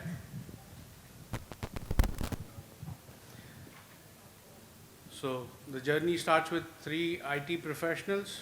We were working for various multinationals, and by virtue of working for multinationals, we were globe-trotting, and we found that there was a common problem all across the globe, which is the water, the soil, the air, the groundwater. Everything has a problem. All natural resources have a problem. So water is, on the surface it is polluted, groundwater is depleting, air is contaminated. All cities have the same problem. Even the rural areas started having the same problem. And the problem is not getting solved because we're dealing with all these problems in silos. So that is what sparked our journey. We started doing the research in 2011. 2016, we were ready with the technology. Then we started doing the field experiment. And after, again, about 5-6 years of field experiment, we were ready with the solution which was commercially viable and practically possible.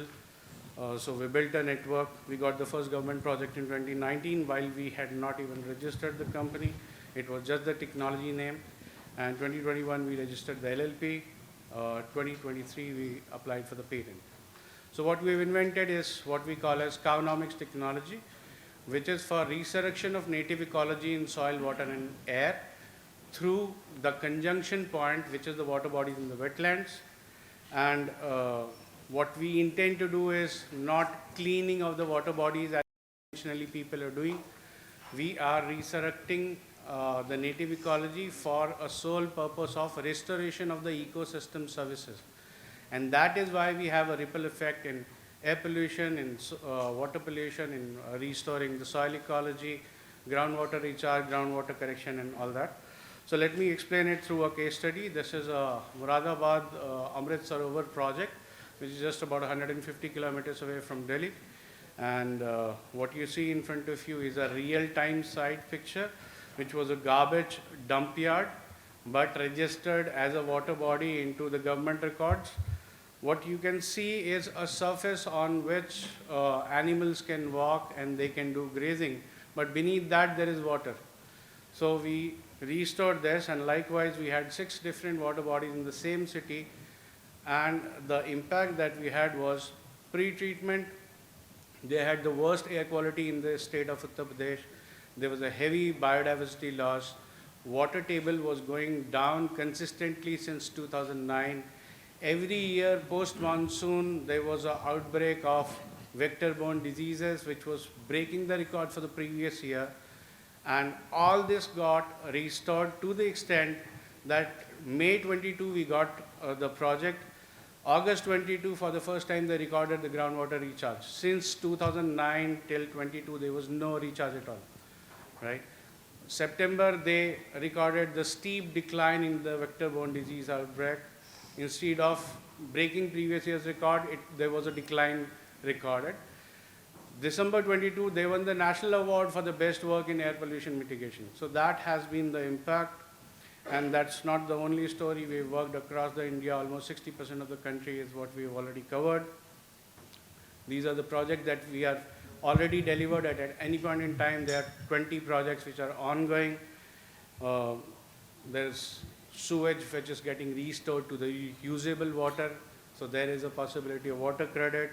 We're saving people from vector-borne diseases, water-borne diseases, pollution-borne diseases, the pulmonary disorders, and we are also saving the native biodiversity of each agroclimatic zone wherever the project gets.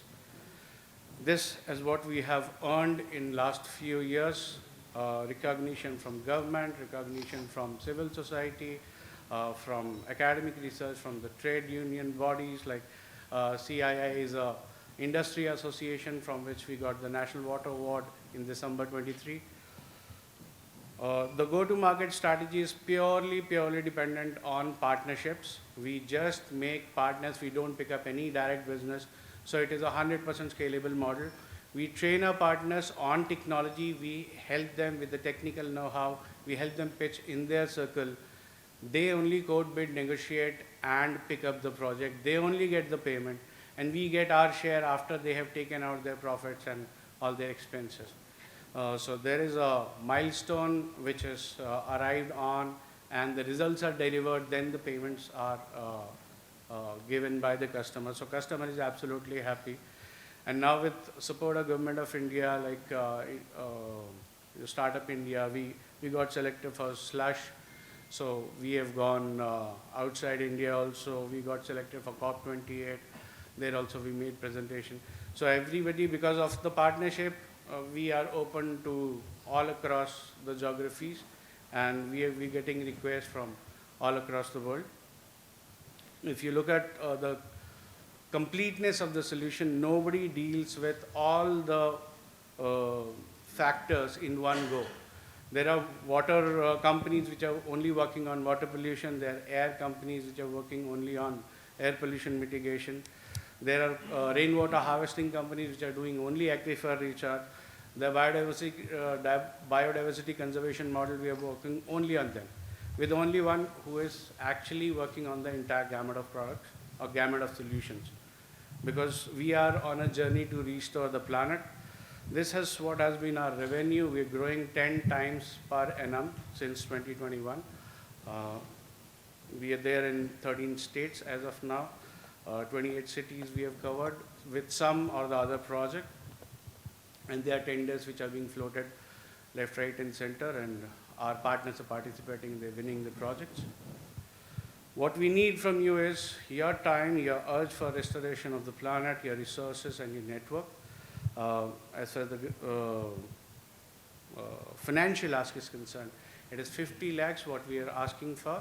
And why we are asking for this is basically because every project of ours can build revenue in terms of water credit, carbon credit, emission credit, sanitation credit, and biodiversity credit, for which we need to register the project where there is a cost involved. We need to build report for the project, then there will be auditing done, and then only the credits will be generated.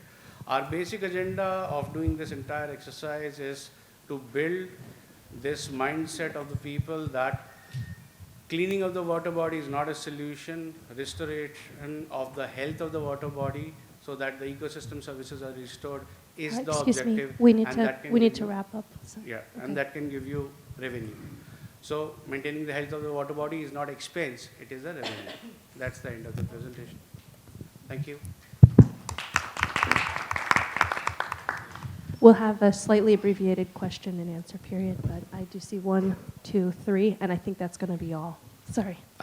So quickly, who exactly is paying the revenue? Who are you getting the revenue, 7 crore revenue from? See, if it is a government project, it will be the urban local body, the municipal corporation. If it is a, let's say, a PSU, which is doing an ESG project, or a CSR project, it is the PSU which is paying for it. If it is a corporate, it is the corporate that is paying for it. So customer can be anybody. Okay, I guess this relates to why you need carbon credits and these other credits. Are you operational profitable? Like, do you have a gross margin on these projects when you sell it commercially? Yes, we are profitable. We are paying all taxes, and as I have shown, we are growing 10 times per annum. But we are not looking at these credits. I said this would be revenue to the project owner. So if it is a municipal corporation, they will get the revenue. We are just facilitating it so that the revenues could be generated and they earn the revenue. So that the mindset of water body rejuvenation being an expense gets abolished and people start making revenue out of it. That's the objective. Yeah, so I just want to know the process, what technology that you are using, okay? Why this name, Cownomics, whatever, okay? Oh, that's a long story. No, Why if we you- call if it you can brief Cownomics is because our journey, because as I explained, we are all from IT. We were making communication networking backbone for the country. We were working for national internet backbone. So from there to here, the journey that we went upon in 2011 was because of cows. So that's why we called it cow-based economics or Cownomics, right? As far as what we are doing in the technology is concerned, what we do is we study the water body or the project first, which agroclimatic zone it is, what kind of biodiversity is there, what kind of contamination is coming in, what was the last attempt for restoration, how was the restoration done, what is the impact on the socioeconomic impact on the vicinity. We study all that, and then we make a medicine which is 100% botanical extract, but it is in concentrated form. It is shipped to the location where it is amalgamated with fresh water from the same agroclimatic zone, poured into the water body early morning at the time of sunrise. During the day when the sun is up, photons are available. This entire medicine is synthesized by the aqua ecology and the resurrection process starts. That's how we do it. So you seem to be well sorted on what you're trying to do. What did you gain from being part of this accelerator As a part of this accelerator? program? Yeah. Oh, I'm interfaced with all of you beautiful people. I'm spreading all this message. There are people who are buying my idea. What else do I need? Okay, okay. I need more people on my side, right? See, I'm sailing against the tide. If I have to fight with the lobby working in STP building, I need more people on my side. I am too small a voice to be heard.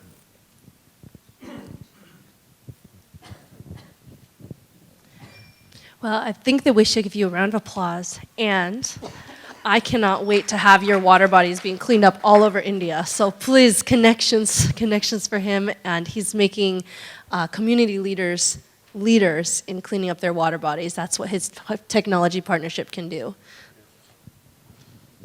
Oh. Done? Thank you. Thanks a lot. Next up, we have Recitec.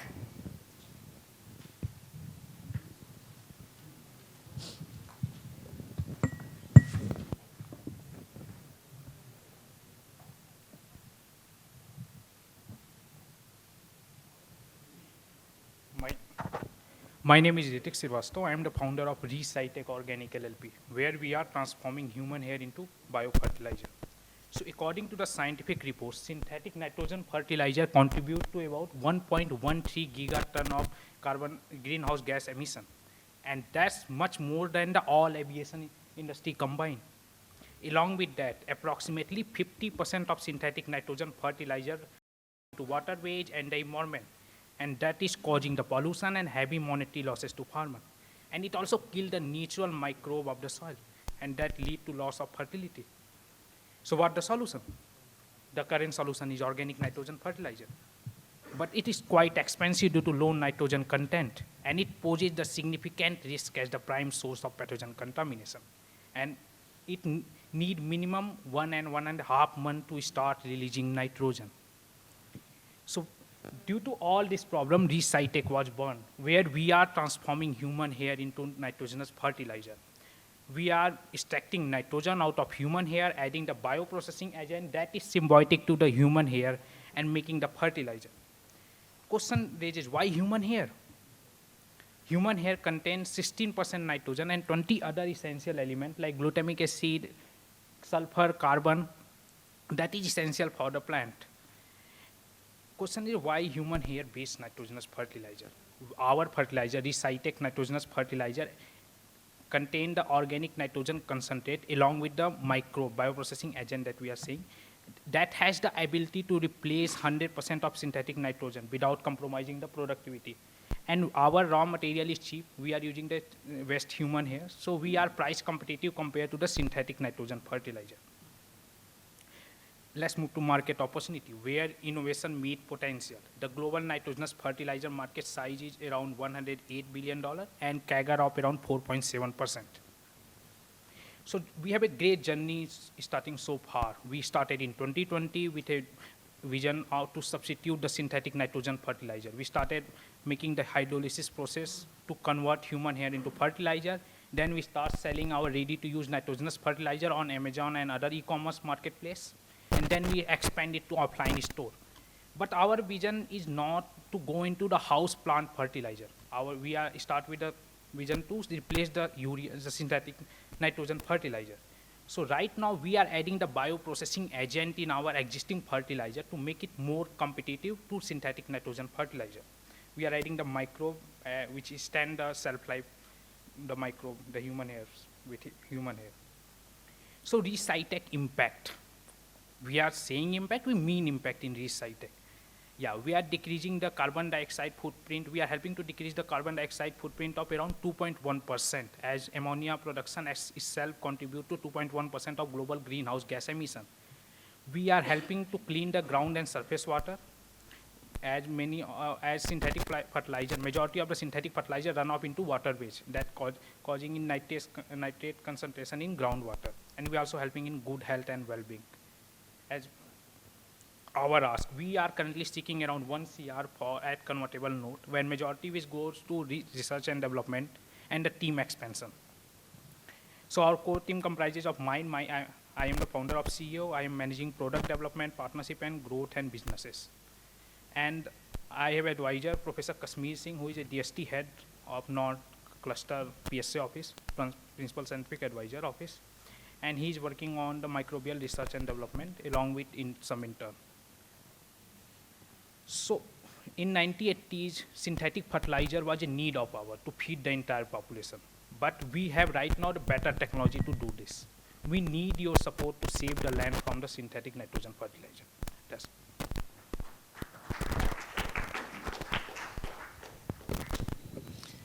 Open for questions. Can I bring my product? Oh, yeah. Oops.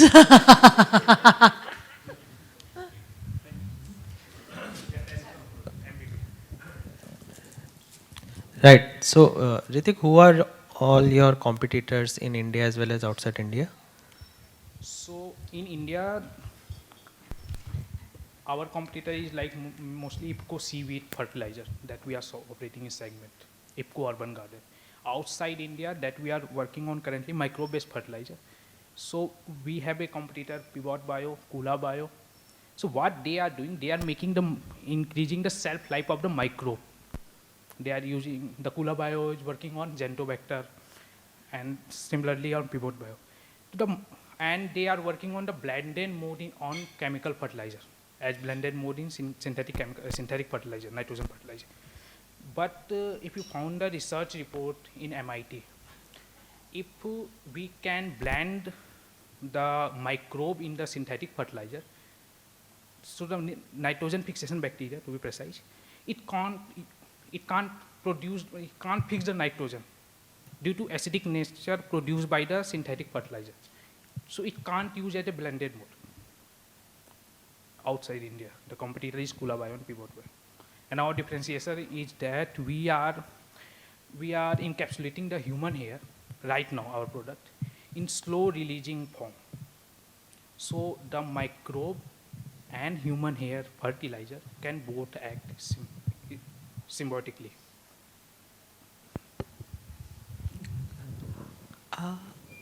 How much human hair do you need to produce a liter of your fertilizer? What is the cost of production and how does it compare with synthetic fertilizer? And what is going to be the constraint on availability of human hair as you try to move into industrial scale? So first question is 1 kg of human hair produces around 25 kg of fertilizer. That is half 500 ml. Right? 25 kg, 25 liter of fertilizer. 1 kg. 20 to 25. It depends on the dust and other things too. We have designed our own process, the hydrolysis process. Right now, the patent and other things are pending. So first, there are 4 steps in that. First, we wash the human hair, and then we degrade human hair using the natural enzyme, and then we basically add the micronutrient in it. And there are 2 other processes like making the pH to fall into the 7. How it become 1 kg of hair to 25 liter of land? Are you adding water? Water. Yeah, we are adding water. Yeah. We are using enzyme. Initially, we used acid, 5N of HCl, but we are moving toward the organic, so we are using enzyme right now. What sort of setup is required for this setting of this facility? Right now, we are operating from lab in Chandigarh. So we are working at commercial level. At commercial level, what sort of setup would be required? So we are working on that right now. Okay. How do you manage collection of human hair? Yes, sir. Right now we are in partnership with the barber in Chandigarh. So nearby barber, we are making a supply chain. We have made the supply chain. And it's paid or just? It's a paid. 40 rupees per kg. Oh, okay. Thanks. And ma'am, your question, I think the average Indian shed about 200 gram of human hair in a year. That's a guesstimate. So we can easily fulfill the demand. It's a 3,000. But no, no, no.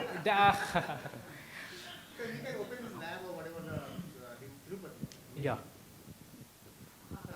Tirupati is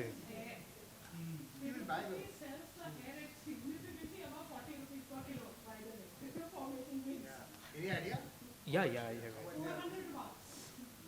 But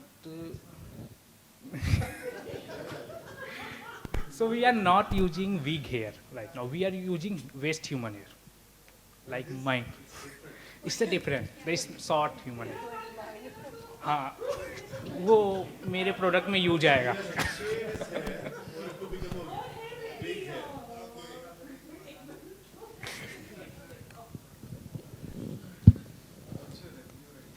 $2.2 lakh.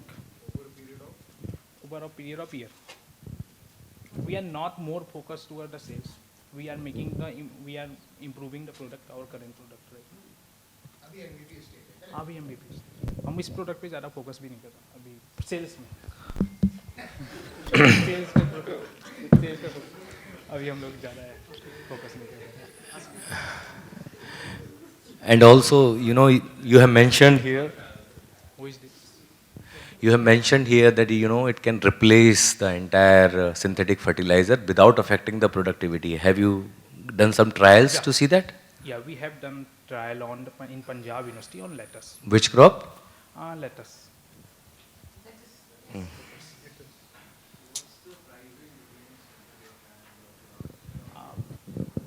Right now it's a MVP course, but once we got into the manufacturing, its price is around 50 rupees a liter.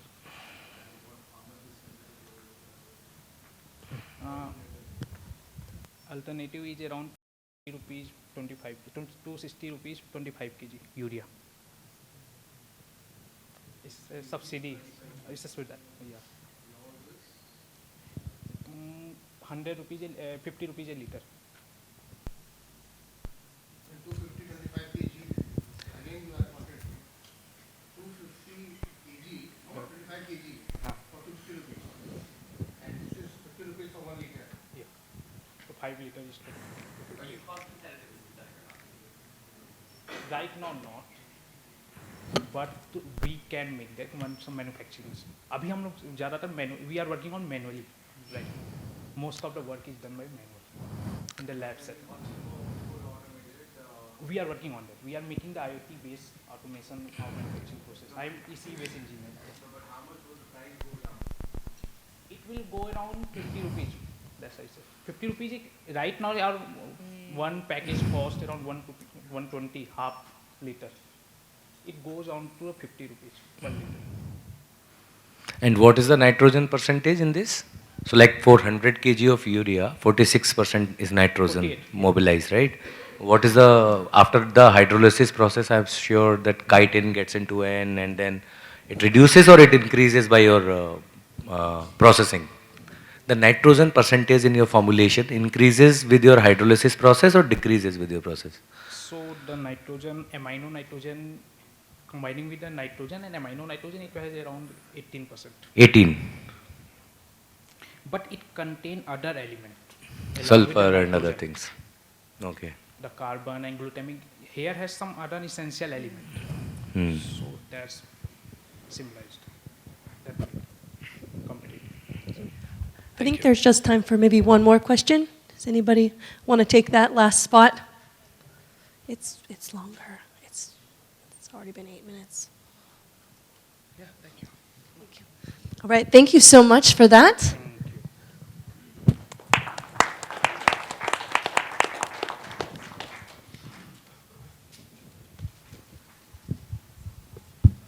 Next up, we have Ravi.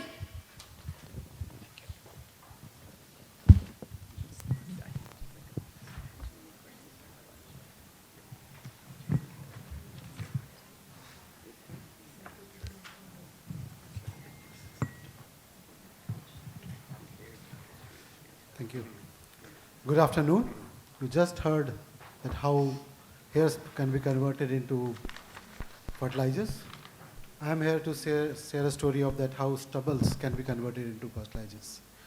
And this is a big problem. We all can appreciate and understand that what happens to north part of India in the winters and early Januaries. Farmers in Punjab and Haryana, they burn the paddy stubble, and the smog situation comes to Delhi.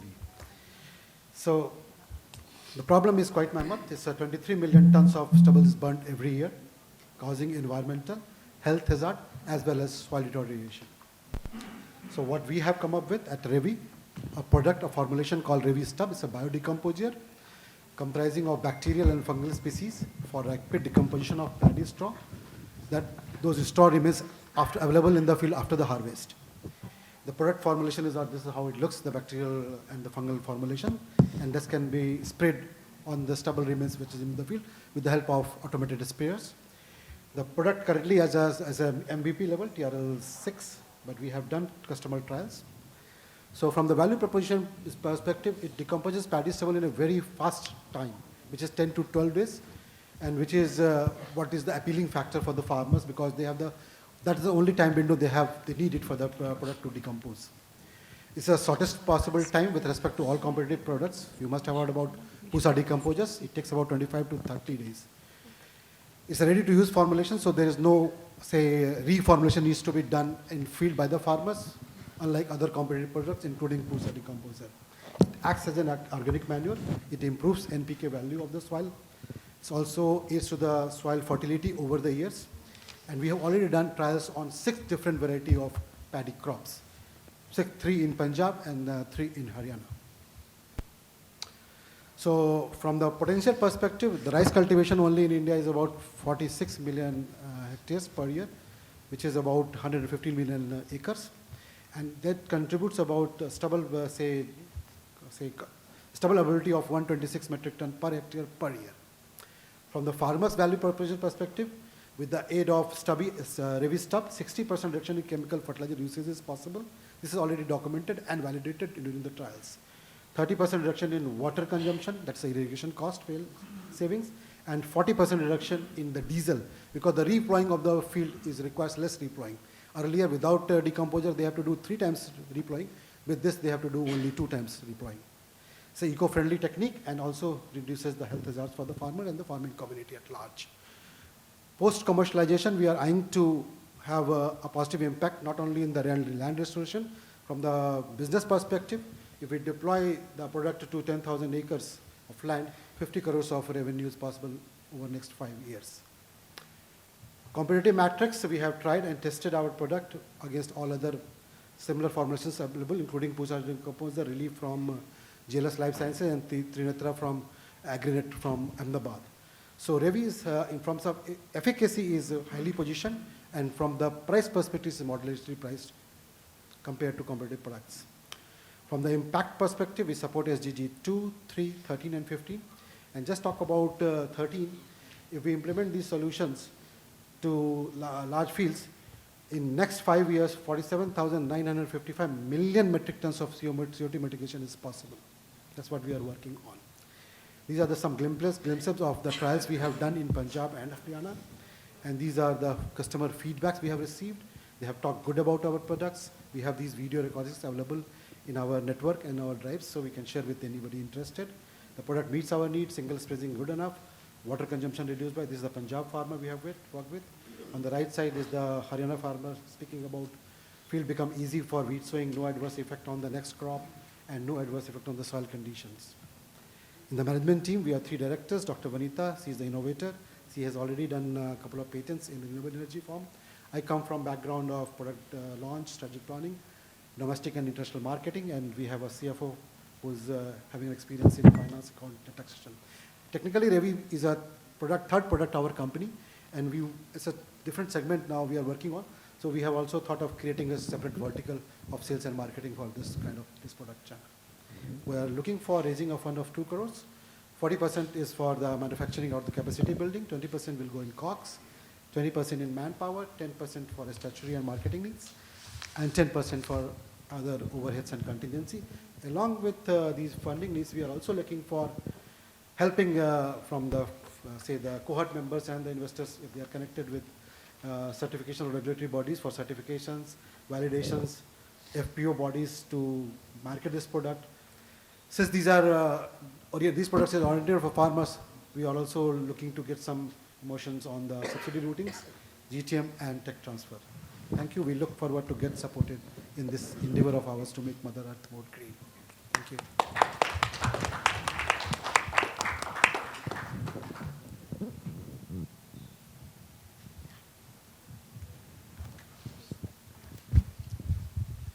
Just very quickly, what's the cost per acre?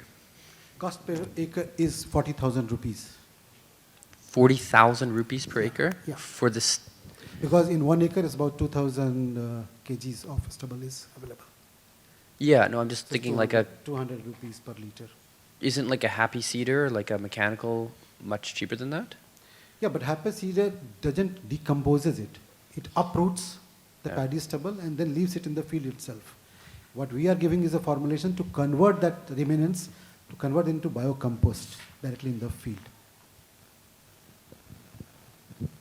So in your projections, I think in second or third year you have shown a 500% increase. I mean 2027. So what is the thing which you are expecting in that year to click? So definitely, initial, as I said to you, we have done trials. Customer feedbacks are quite positive, but the adoption rate is very low, and we expect it to take some time. By the time the subsidy routes and everything will be stabilized. Once that is stabilized, there will be a pull and push market both available, and that will give us the jump. And if the subsidy doesn't happen then? Then we have to work through the FPOs, Markfed, NAFED, and see. We have margins to do some cost subsidization based on the volume, but that is, say, extended part of our business plan, not the immediate part of our business plan. And also in the revenue part, you mentioned that 55 lakhs you earned in 22-23, Okay, right? so that's the core company product, not from this product. This Achha, okay. this So is this one is not yet sold. MVP, I said to you, MVP pilots done only. That's the overall company turnover. Okay, thank you. In the comparison with other products you mentioned here. Yeah. You mentioned efficacy is high for this product. Yeah. What do you mean by that? Efficacy in the sense that customers are looking for fastest turnaround time product. So like Pusa decomposer decomposes, no doubt, but it takes about 25 to 40 days, depending upon the variety of the crop. We are able to do it in 8 to 12 days, depending upon the variety of the crop. Secondly, Pusa decomposer, you have to do multiple sprayings. We are able to do in single spray. So that's where what we mean by efficacy. That product fits the needs of the customer rightly. So any work done on the test of the soil in terms of, Yes, sir, because yes, you're sir. decomposing this, Yes, yes, and there's an understanding that too much of paddy decomposition in the soil also adds from a negative impact to the soil. Yeah, you are right, sir. But as I said to you, that we are only working on the stubble remains, not the entire paddy crop. So the it's a natural balancing which is happening, but you are right that we have done the trials, pre-harvesting, post-harvesting, what is the soil condition, what is the pre-harvest, pre-decomposition sprayer, what is the paddy stubble micro-compositions, macronutrients, and post-decomposition, what is the macronutrient composition, and these are done by the third parties. Like we have got it done from Anand Agriculture University. And this GHG mitigation number is about the stubble burning associated? Yes. The amount of greenhouse gases gets emitted during the burning, so that will be saved. And there are alternatives like the biochar guys who are also trying to get into this, to collect the stubble and then convert it into a biochar. So how do you see them as a competitor to yourself? Okay, so biochar, we all know that it gets converted into organic carbon only. NP is still missing. So when we convert it into organic compost, it has NPK and all other micronutrients also available. And your soil tests have shown that these are there. Yes. We have the reports I can share with you offline. Thank you. Andrew sir, any question? Yeah, very good question. I think this should be known. Pusa discomposer is a capsule costs only 20 rupees. And that is how the entire buzz has created in the market, but that capsule has only spores of microbes. It is actually providing the seed of the bacteria, in layman terms. The entire formulation is supposed to be prepared by the farmers at the site. This means they have to grow the bacteria at the field. So in the SOP is written that they have to buy the basin and the gourd, and then they have to buy a drum, dissolve it, make it 24 hours, then multiply it into another drum, 36 hours and 48 hours of harvesting, and then dilute it and then spraying using it. So Pusa decompose is basically providing the spores of the bacteria, not the ready-to-use formulation at 20 rupees.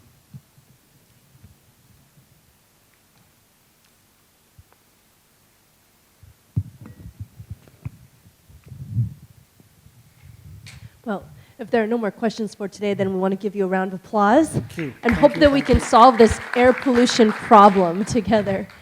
And pass it back to you, Shikita. Thank you.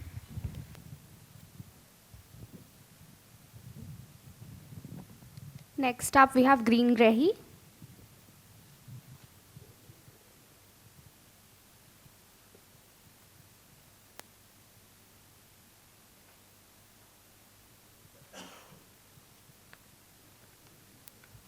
Hello everyone. So I'm the last presenter. You can have a sigh of relief. I'll go. All right. Hi, I'm Shivali, co-founder of an agri-biotechnology company, Green Grahi. And we are on a mission to turn 4 trillion pounds of food waste back to food. With 90% of the marine fish already exploited and 40% of the land already degraded, by 2050, our protein demand will outpace the supply.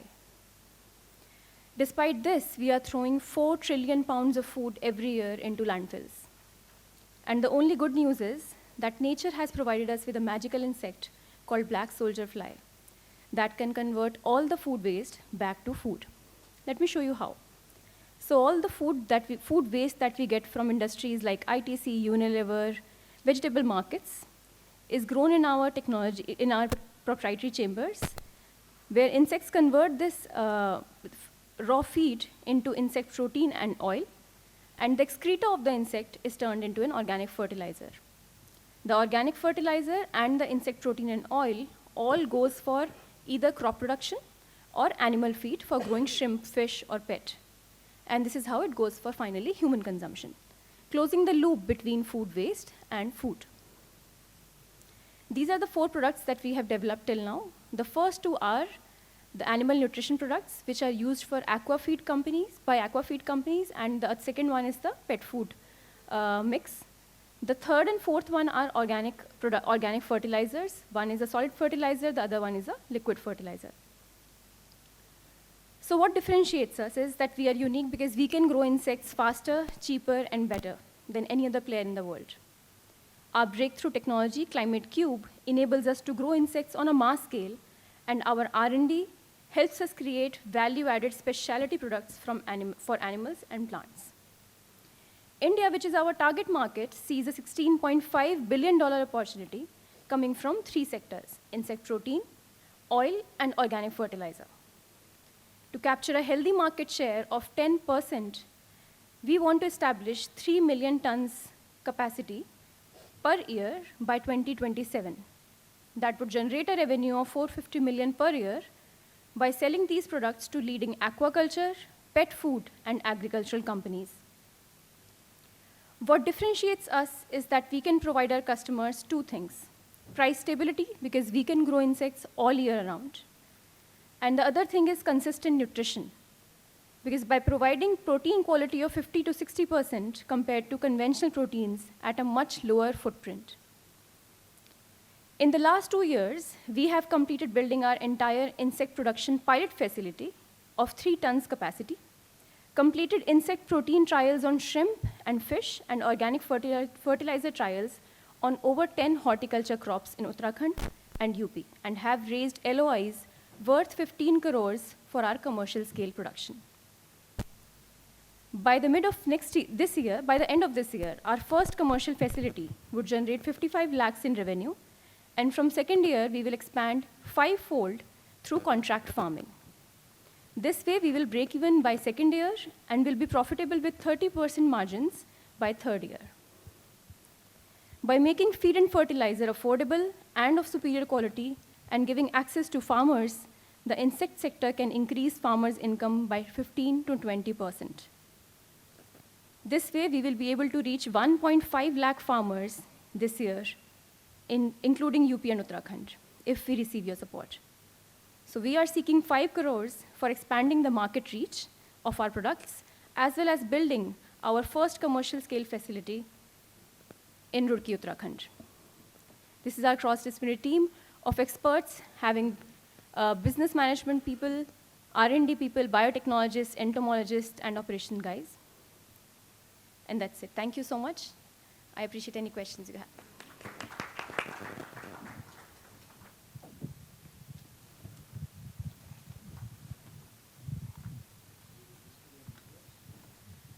We were registered in US, but not anymore. So if you see that US was last year, we now withdrew that because a lot of cost of maintaining the company was there. Do you hold any patents for any of the products? Yes, sir. So we have currently 2 patents which we have filed and 2 patents in pipeline. The 2 patents are, one is on the climate cube where we grow insects. So it's a climate control chamber. Okay. The second patent is on our compost making technology, where we make compost in 7 days instead of 30 days or 40 days in nature. And the 2 other patents that we are going to register are on the products. So we are creating more specialty product than trying to create more volume products. I see. So currently, what are your products in the market? Are you in the market? Yes. So last December is when we started supplying. This month will be the first order that we are giving to a pet food company. And what is that? Fish feed or this what? Is a pet food ingredient. It's a supplement that goes into pet food. It's good for their joint health. Okay. And what about insect protein? Are you going to also produce that? So insect protein is the basic product out of insect. But now the value addition has to happen in the R&D part. But as such, the product is also sold in the market. Yes. So are you also open to that? We have orders for insect protein, but our long-term strategy would be to add value and create a more value-added product from insect protein. Otherwise, we are a commodity product which has a lot of volume market, but the value would be controlled. Okay, thank you. Yes. Currently, we are having margins of around 30%, but this is a commercial scale. Currently, we are running a pilot facility where obviously the costs are very high. But at a commercial scale, where on first commercial scale plant, we'll have a minimum margin of 30%. And as we scale to 200 TPD, the first scale up, we will be having a margins of around 40-45%. Can you explain a bit about your procurement strategy, and also is there a livelihood angle involved there? Sure, sir. So in the insect industry, people are dependent on organic residues for growing insects. What we do is, because we provide this as an animal supplement, we have to maintain certain standards of procurement. So we have a procurement team which ties up with industries like ITC, Unilever, Nestle, who generate a lot of residue, and this is a good quality residue. So let's say ITC makes potato chips. The potato peels that they generate is simply going into waste. We take those peels, we do value addition on that. That's what will feed the insects. So we have partners like this, large food processing companies, vegetable markets. From whom we procure the organic streams every 3 days, and then use it in our process. But we have to also do the right mixing as well as, I would say, sanitization of the waste stream, because every waste stream has a different nutrition value, and what insect need is different. So we have to do a right mix of all the feeds, create a good balanced feed for insect, and then feed it to them. That means the logistic cost would be borne by you, right? Yes. We bear the logistic cost. Okay, and what are your margins? I think I missed. 30% in the first. So that's gross margins, or? No, those are profits. That's, yeah. So this is the slide I'll use. CM2 is 26%, which is the profit. Gross profit would be 39% in the first commercial scale plant. And post that, we further can increase it, because then we will scale up through contract farming mode. So the margin. This is at what level? Sorry? 90. This is at what level? What is the So this unit? is for 200 tons of input. So when we start recycling 210 tons of input, this will be the margins that But just logistics isn't on here though, unless it's under variable expenses, because I think his point is that could be quite a significant cost for you as you scale. That's under raw material. Okay, that includes the cost of transporting it from the hotel or whatever to your facility. Because generally raw material is available for free, unless you have to pay for certain waste streams to add. For example, if I have to add proteins little bit of value, then I have to buy. Otherwise, these waste streams are generally available free of cost. So transportation is the major cost that we incur. Could you elaborate variable expenses? 1 second. Right above C1, CM1. So these are raw material. I think that's the total. That's the total, right. So to be honest, this sheet is built by my finance person. So yeah, thanks for helping out. How do you measure the efficiency of your output vis-a-vis multiple other players, both in the Indian and global market, and where do you think you stand in the stacking order vis-a-vis your competitors in terms of just pure product input-output efficiency? Thank you for asking that questions, because whenever we giving this pitch, people tell me that there are so many insect companies coming up. It's confusing for us to find out, which one is doing well and how do I compare? So the best way to compare is to see the acceptability of the product in the market. Who is really selling it to a company and not just production? The reason for that is that insects grow in nature. So they also go on a landfill. You will see insects growing. You'll also see them growing in our facility in a controlled environment, in a controlled feedstocks.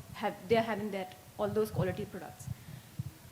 The difference is in terms of the output. So when I'm going to let's say, an aqua feed company, they tell me that I need so much protein, I need these levels of toxins, the toxin standards, and I need this much amount of other ingredients, and this should be there, only then I will accept your product.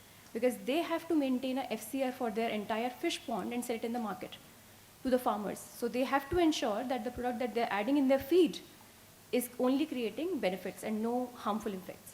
Now somebody who's growing insects on let's say waste substrate and giving that toxins in the waste to the insect, the companies will deny taking that product. The same insect they will deny because the quality of the insect would be poor. It will not achieve the same protein levels. It will have aflatoxins in it. The toxins will never be accepted by any animal nutrition company. So the process of insect rearing has to be really controlled throughout. And in India, it's still a very, I would say, naive industry. So the standards are not there. But I think whosoever is looking at this market seriously would follow European or US standards for now. I hear you, but that didn't answer my question. I asked you, what is the key criteria to measure the efficiency of output? I'm assuming that people are not giving swamp waste to insect companies buying insect protein. That will be FCR. So feed conversion ratio. So what's yours? Ours is 3.1, 3.5. 3.5. And what's the best in class? 3. You're above the best in class? No, so it's not seen like that. Okay. So 3.5 means that I'm giving 3.5 times feed to get the output. 3 means they're giving 3 times the feed to get the output. So we have to go lower to achieve the standard of 3. Okay. What's the global best in class? 3 is the best. By which company? There are companies like Innova Feed, Protex, also coming up more companies like Nutrition Technologies in Malaysia. All these companies have been able to achieve that standard. Where is Lukewarm? I can't say. Actually, I have not seen their plant yet, so can't comment. How are they priced compared to yours in the market right now? So the companies that we are working with, they have no insect protein suppliers for them, to be honest, quality suppliers. So we have, when I say that we have LOIs worth 15 crore, that is the reason. They're looking for quality ingredient, and they don't have these quality ingredient suppliers who can supply them every month. All the current suppliers are so small in volume, and the quality of product is so much varied that they don't find right partners.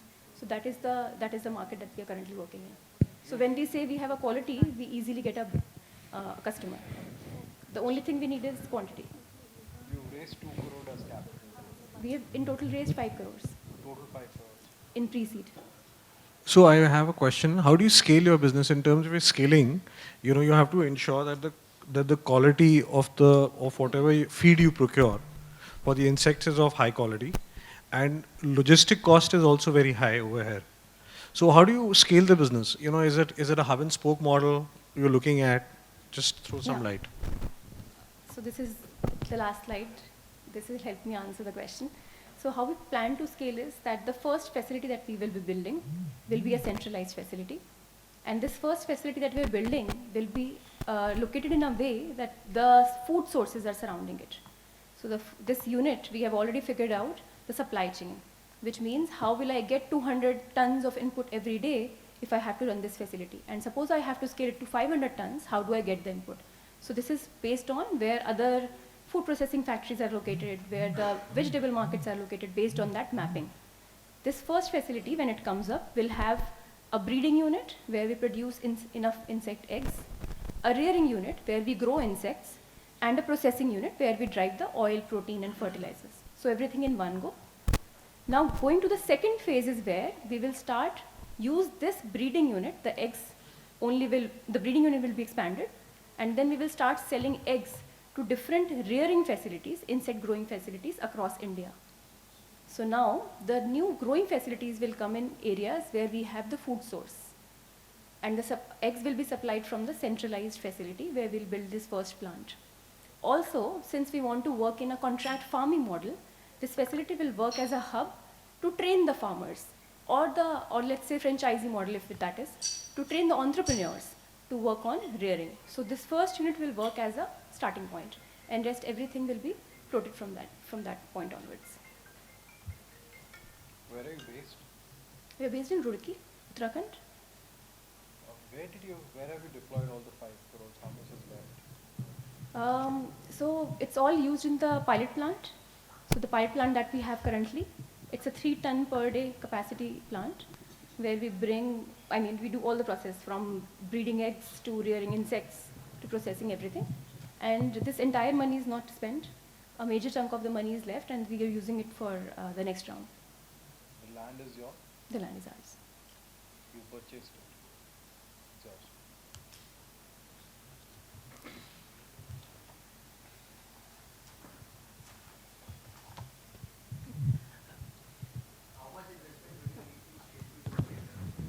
So the total investment that we would need is of the tune 22 to 25 CR, the total investment.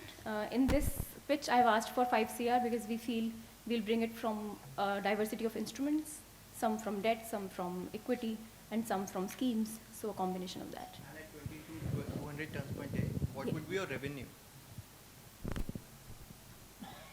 So this is the side for revenues. As you can see, from the first plant, 100 tons, we will simply go to 500 tons. So the first 100 tons will be 55 lakhs in revenue. The next will be, because we are going to contract farming model, we'll go simply 5 rearing facilities, and that will generate a revenue of 2 crores 79 lakh. And then we go further, scale up across India, that generates a revenue of 16 crores, 167 crores. 16 crores.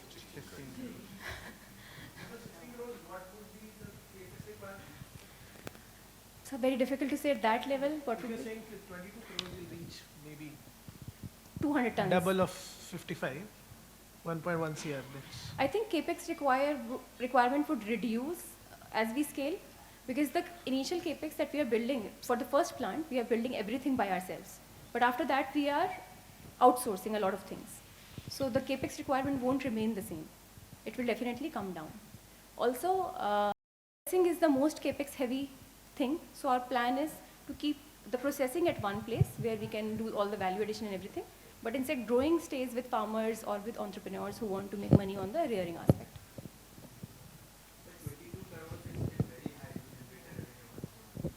Sorry? I'm saying 22 CR is still very high to generate a recurring revenue of 1 CR. So 22 CR of investment. So 22 CR, 12 CR is machinery. That is a long-term payback. We cannot generate a... Assuming after cutting everything, assuming after cutting everything, you end up with a PAT of about 10%. 10% is 1.6 crores, 1.6 crores on 22 crores of investment, and that's not even counting working capital, which you will need in over and above, is not a good ROI. Ma'am, You should at least hit an ROI of 25% for it to be a commercially viable proposition. You are at about 8%. Just yeah. Assuming all of these numbers are true. So take a look at that. Absolutely. I'll be happy to actually discuss the financial model separately. To be honest, I'm not the best person to comment on this. So anybody who wants to go in detail, let's sit on the Excel and with the right person. I am more of a technical person. My background is into environmental sciences. May not be able to justify your queries. But yeah, I can definitely answer you that our ROIs are, I mean, the profit margins are good enough to scale this up because we are not the only company. There are almost 7 companies across the international market who have scaled up this business and are generating good revenues out of this. So in India, we are just waiting this to come up. Thank you so much.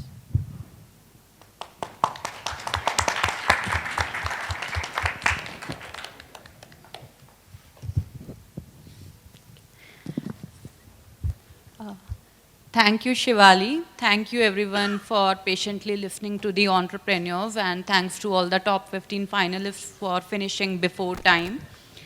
So with this, we are about to finish the 4th iteration of the Land Accelerator South Asia. And now I would like to request all the investors to please submit your feedback in the envelope that you have with you, and please put your name and your organization's name on it. Yes, otherwise we will not be able to relate it to who has submitted the feedback. So our team is collecting it from you, and during this time we would like to open the forum or this opportunity to all the impact investors who are engaging with us, not just today, but from the start when we launched the program in 2020. I can see we have some faces on each of the table of the investors who are there with us from the start from 2020.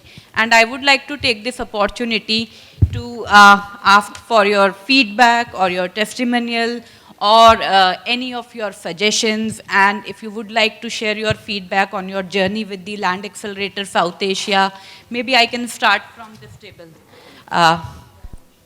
Would you like to go ahead? Yeah.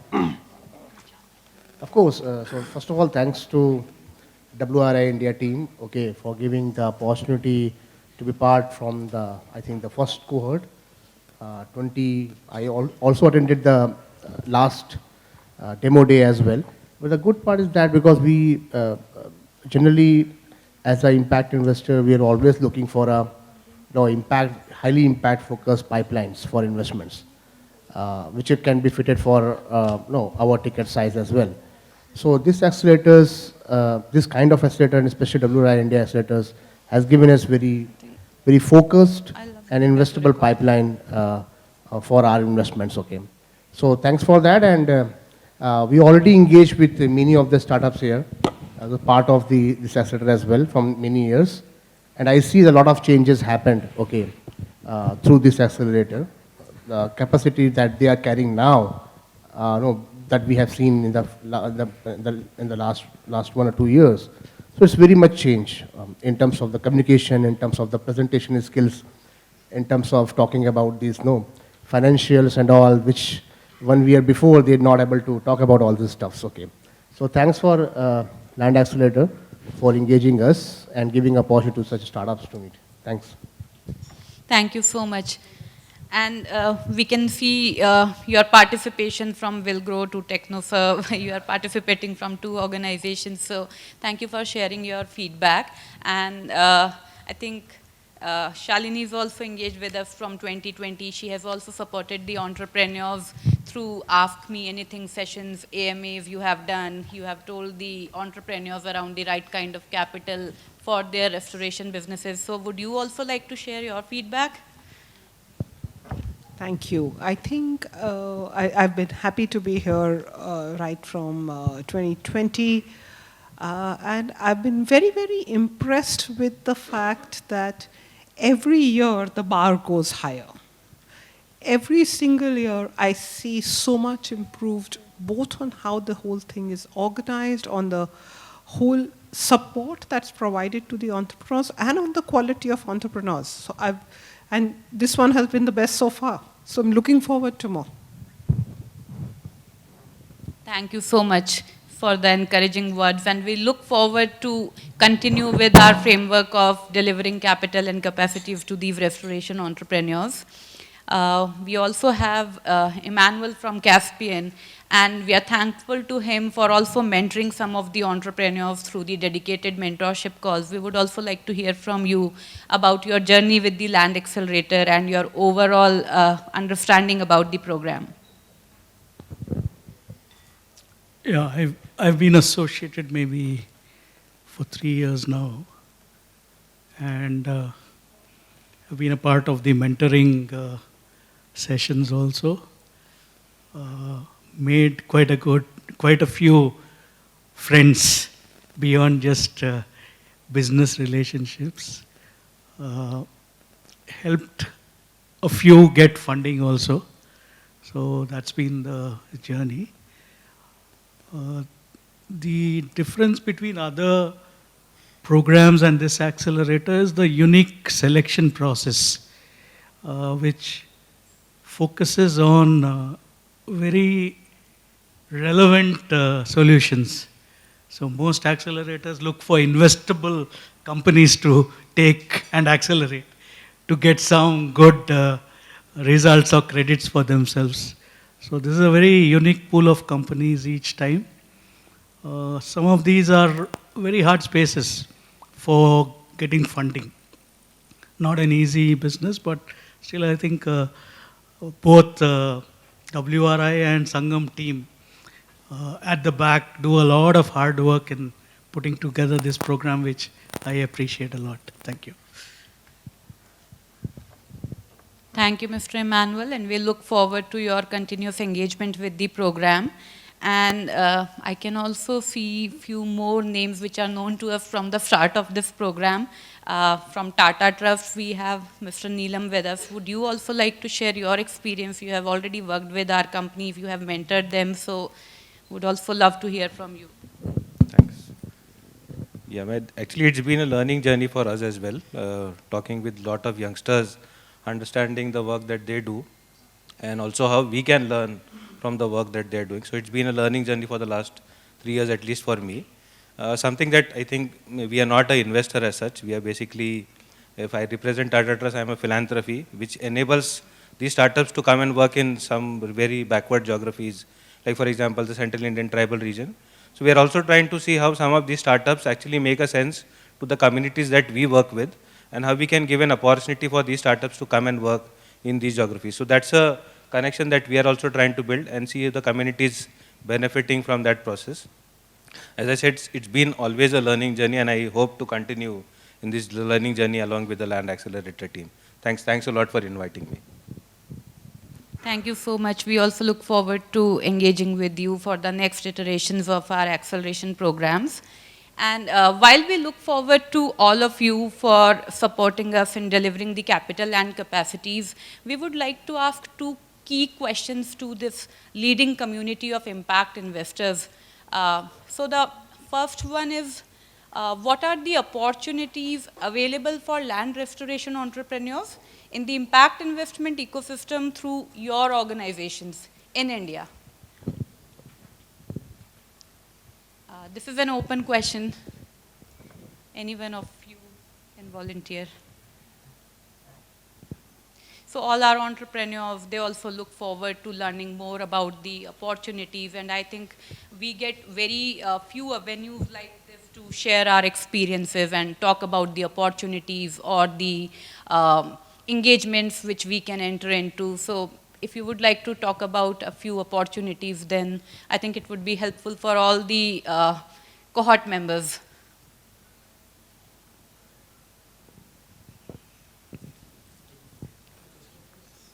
So what are the opportunities available in the impact investment ecosystem for land restoration entrepreneurs in India?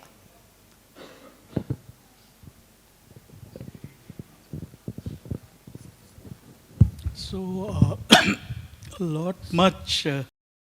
lot more of visibility is coming to this climate space because of the importance of that and the need to address the problem. And with that, a lot of funding is also coming to these sectors. So, in the days ahead, it's going to increase. So from a specific Caspian perspective,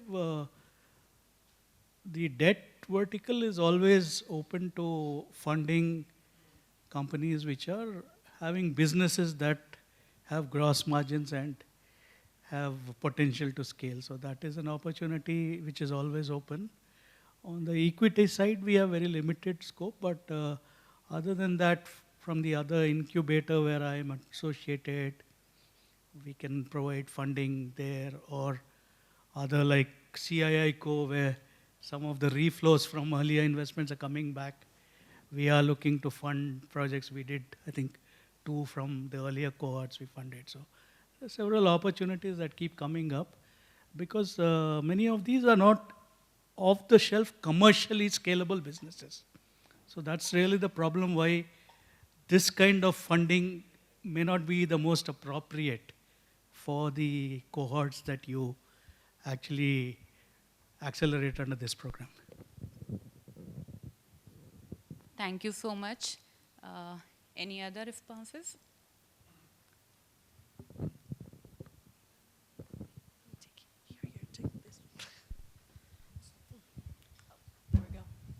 Kavita, though I am yet to be on that side of investors forum to talk pertinent about this thing, but I can see that there's a huge opportunity building up for land restoration incubatees, you know.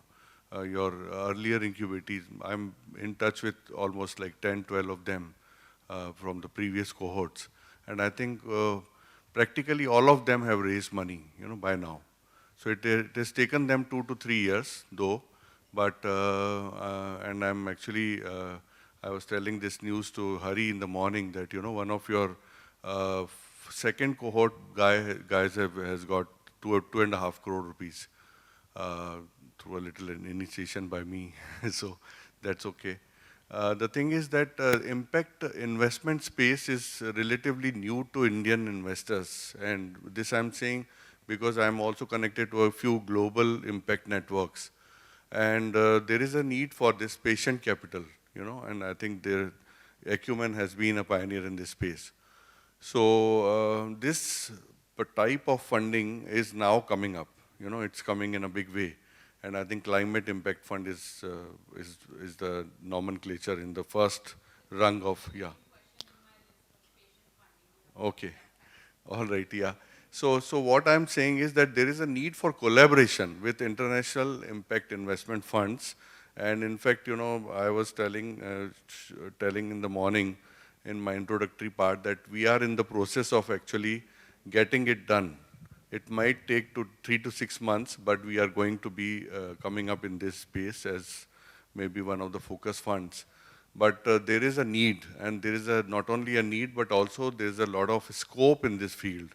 Because this morning when this lady was talking from the Startup India, and I asked her a very pertinent question, how many of the startups have been funded from the sustainability domain? So she said not even 1%. So there's a huge gap for funding over there.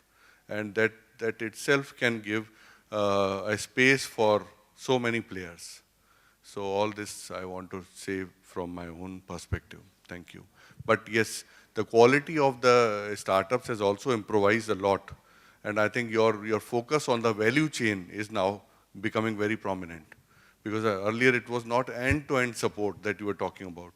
But now I can see that you are talking about everything, you know. For example, the ask slide in today's presentations was very good. And this was the first good quality that I actually observed from all the slides. Thank you. Thanks for sharing promising updates and positive feedback. So as I told you, when we launched the accelerator in 2020, there were not more incubation or accelerator programs actually targeting the restoration landscape. And I think we had more focus on agriculture and the allied sector. So I had also joined WRI with my experience from the Ministry of Agriculture and Farmers Welfare's program for building the capacities. And it was a challenge for us to position this program appropriately in the ecosystem and then develop a curriculum which is more engaging and focused at developing the technicalities for scaling up these restoration-based business models. And our core learnings from the Land Accelerator programs around the challenges that the entrepreneurs face in raising the right kind of capital, I think they have led us to design a new product which we are going to launch in the central Indian landscape in Madhya Pradesh, Maharashtra and Chhattisgarh for restoring the landscapes, where we wish for to design debt products for some of these startups. And we also wish to work particularly for more robust monitoring and mapping frameworks for these startups. So impact is something which is very close to us, and we try to design workshops for impact tracking, documenting and communication. And we are trying to guide the startups around the different KPIs and the frameworks which they should start developing at the start of their journey. So these are all the initiatives which we are trying to introduce through the Accelerator program. And this is where my second question is focused upon. So what are your thoughts on designing a patient capital fund for early stage restoration entrepreneurs? Because right now there are very few collateral-free loans or debt funding facilities which are available for these entrepreneurs. So if there are any promising updates from your organizations or your plans to develop these kind of products, then I think this is the right forum to share it with the entrepreneurs.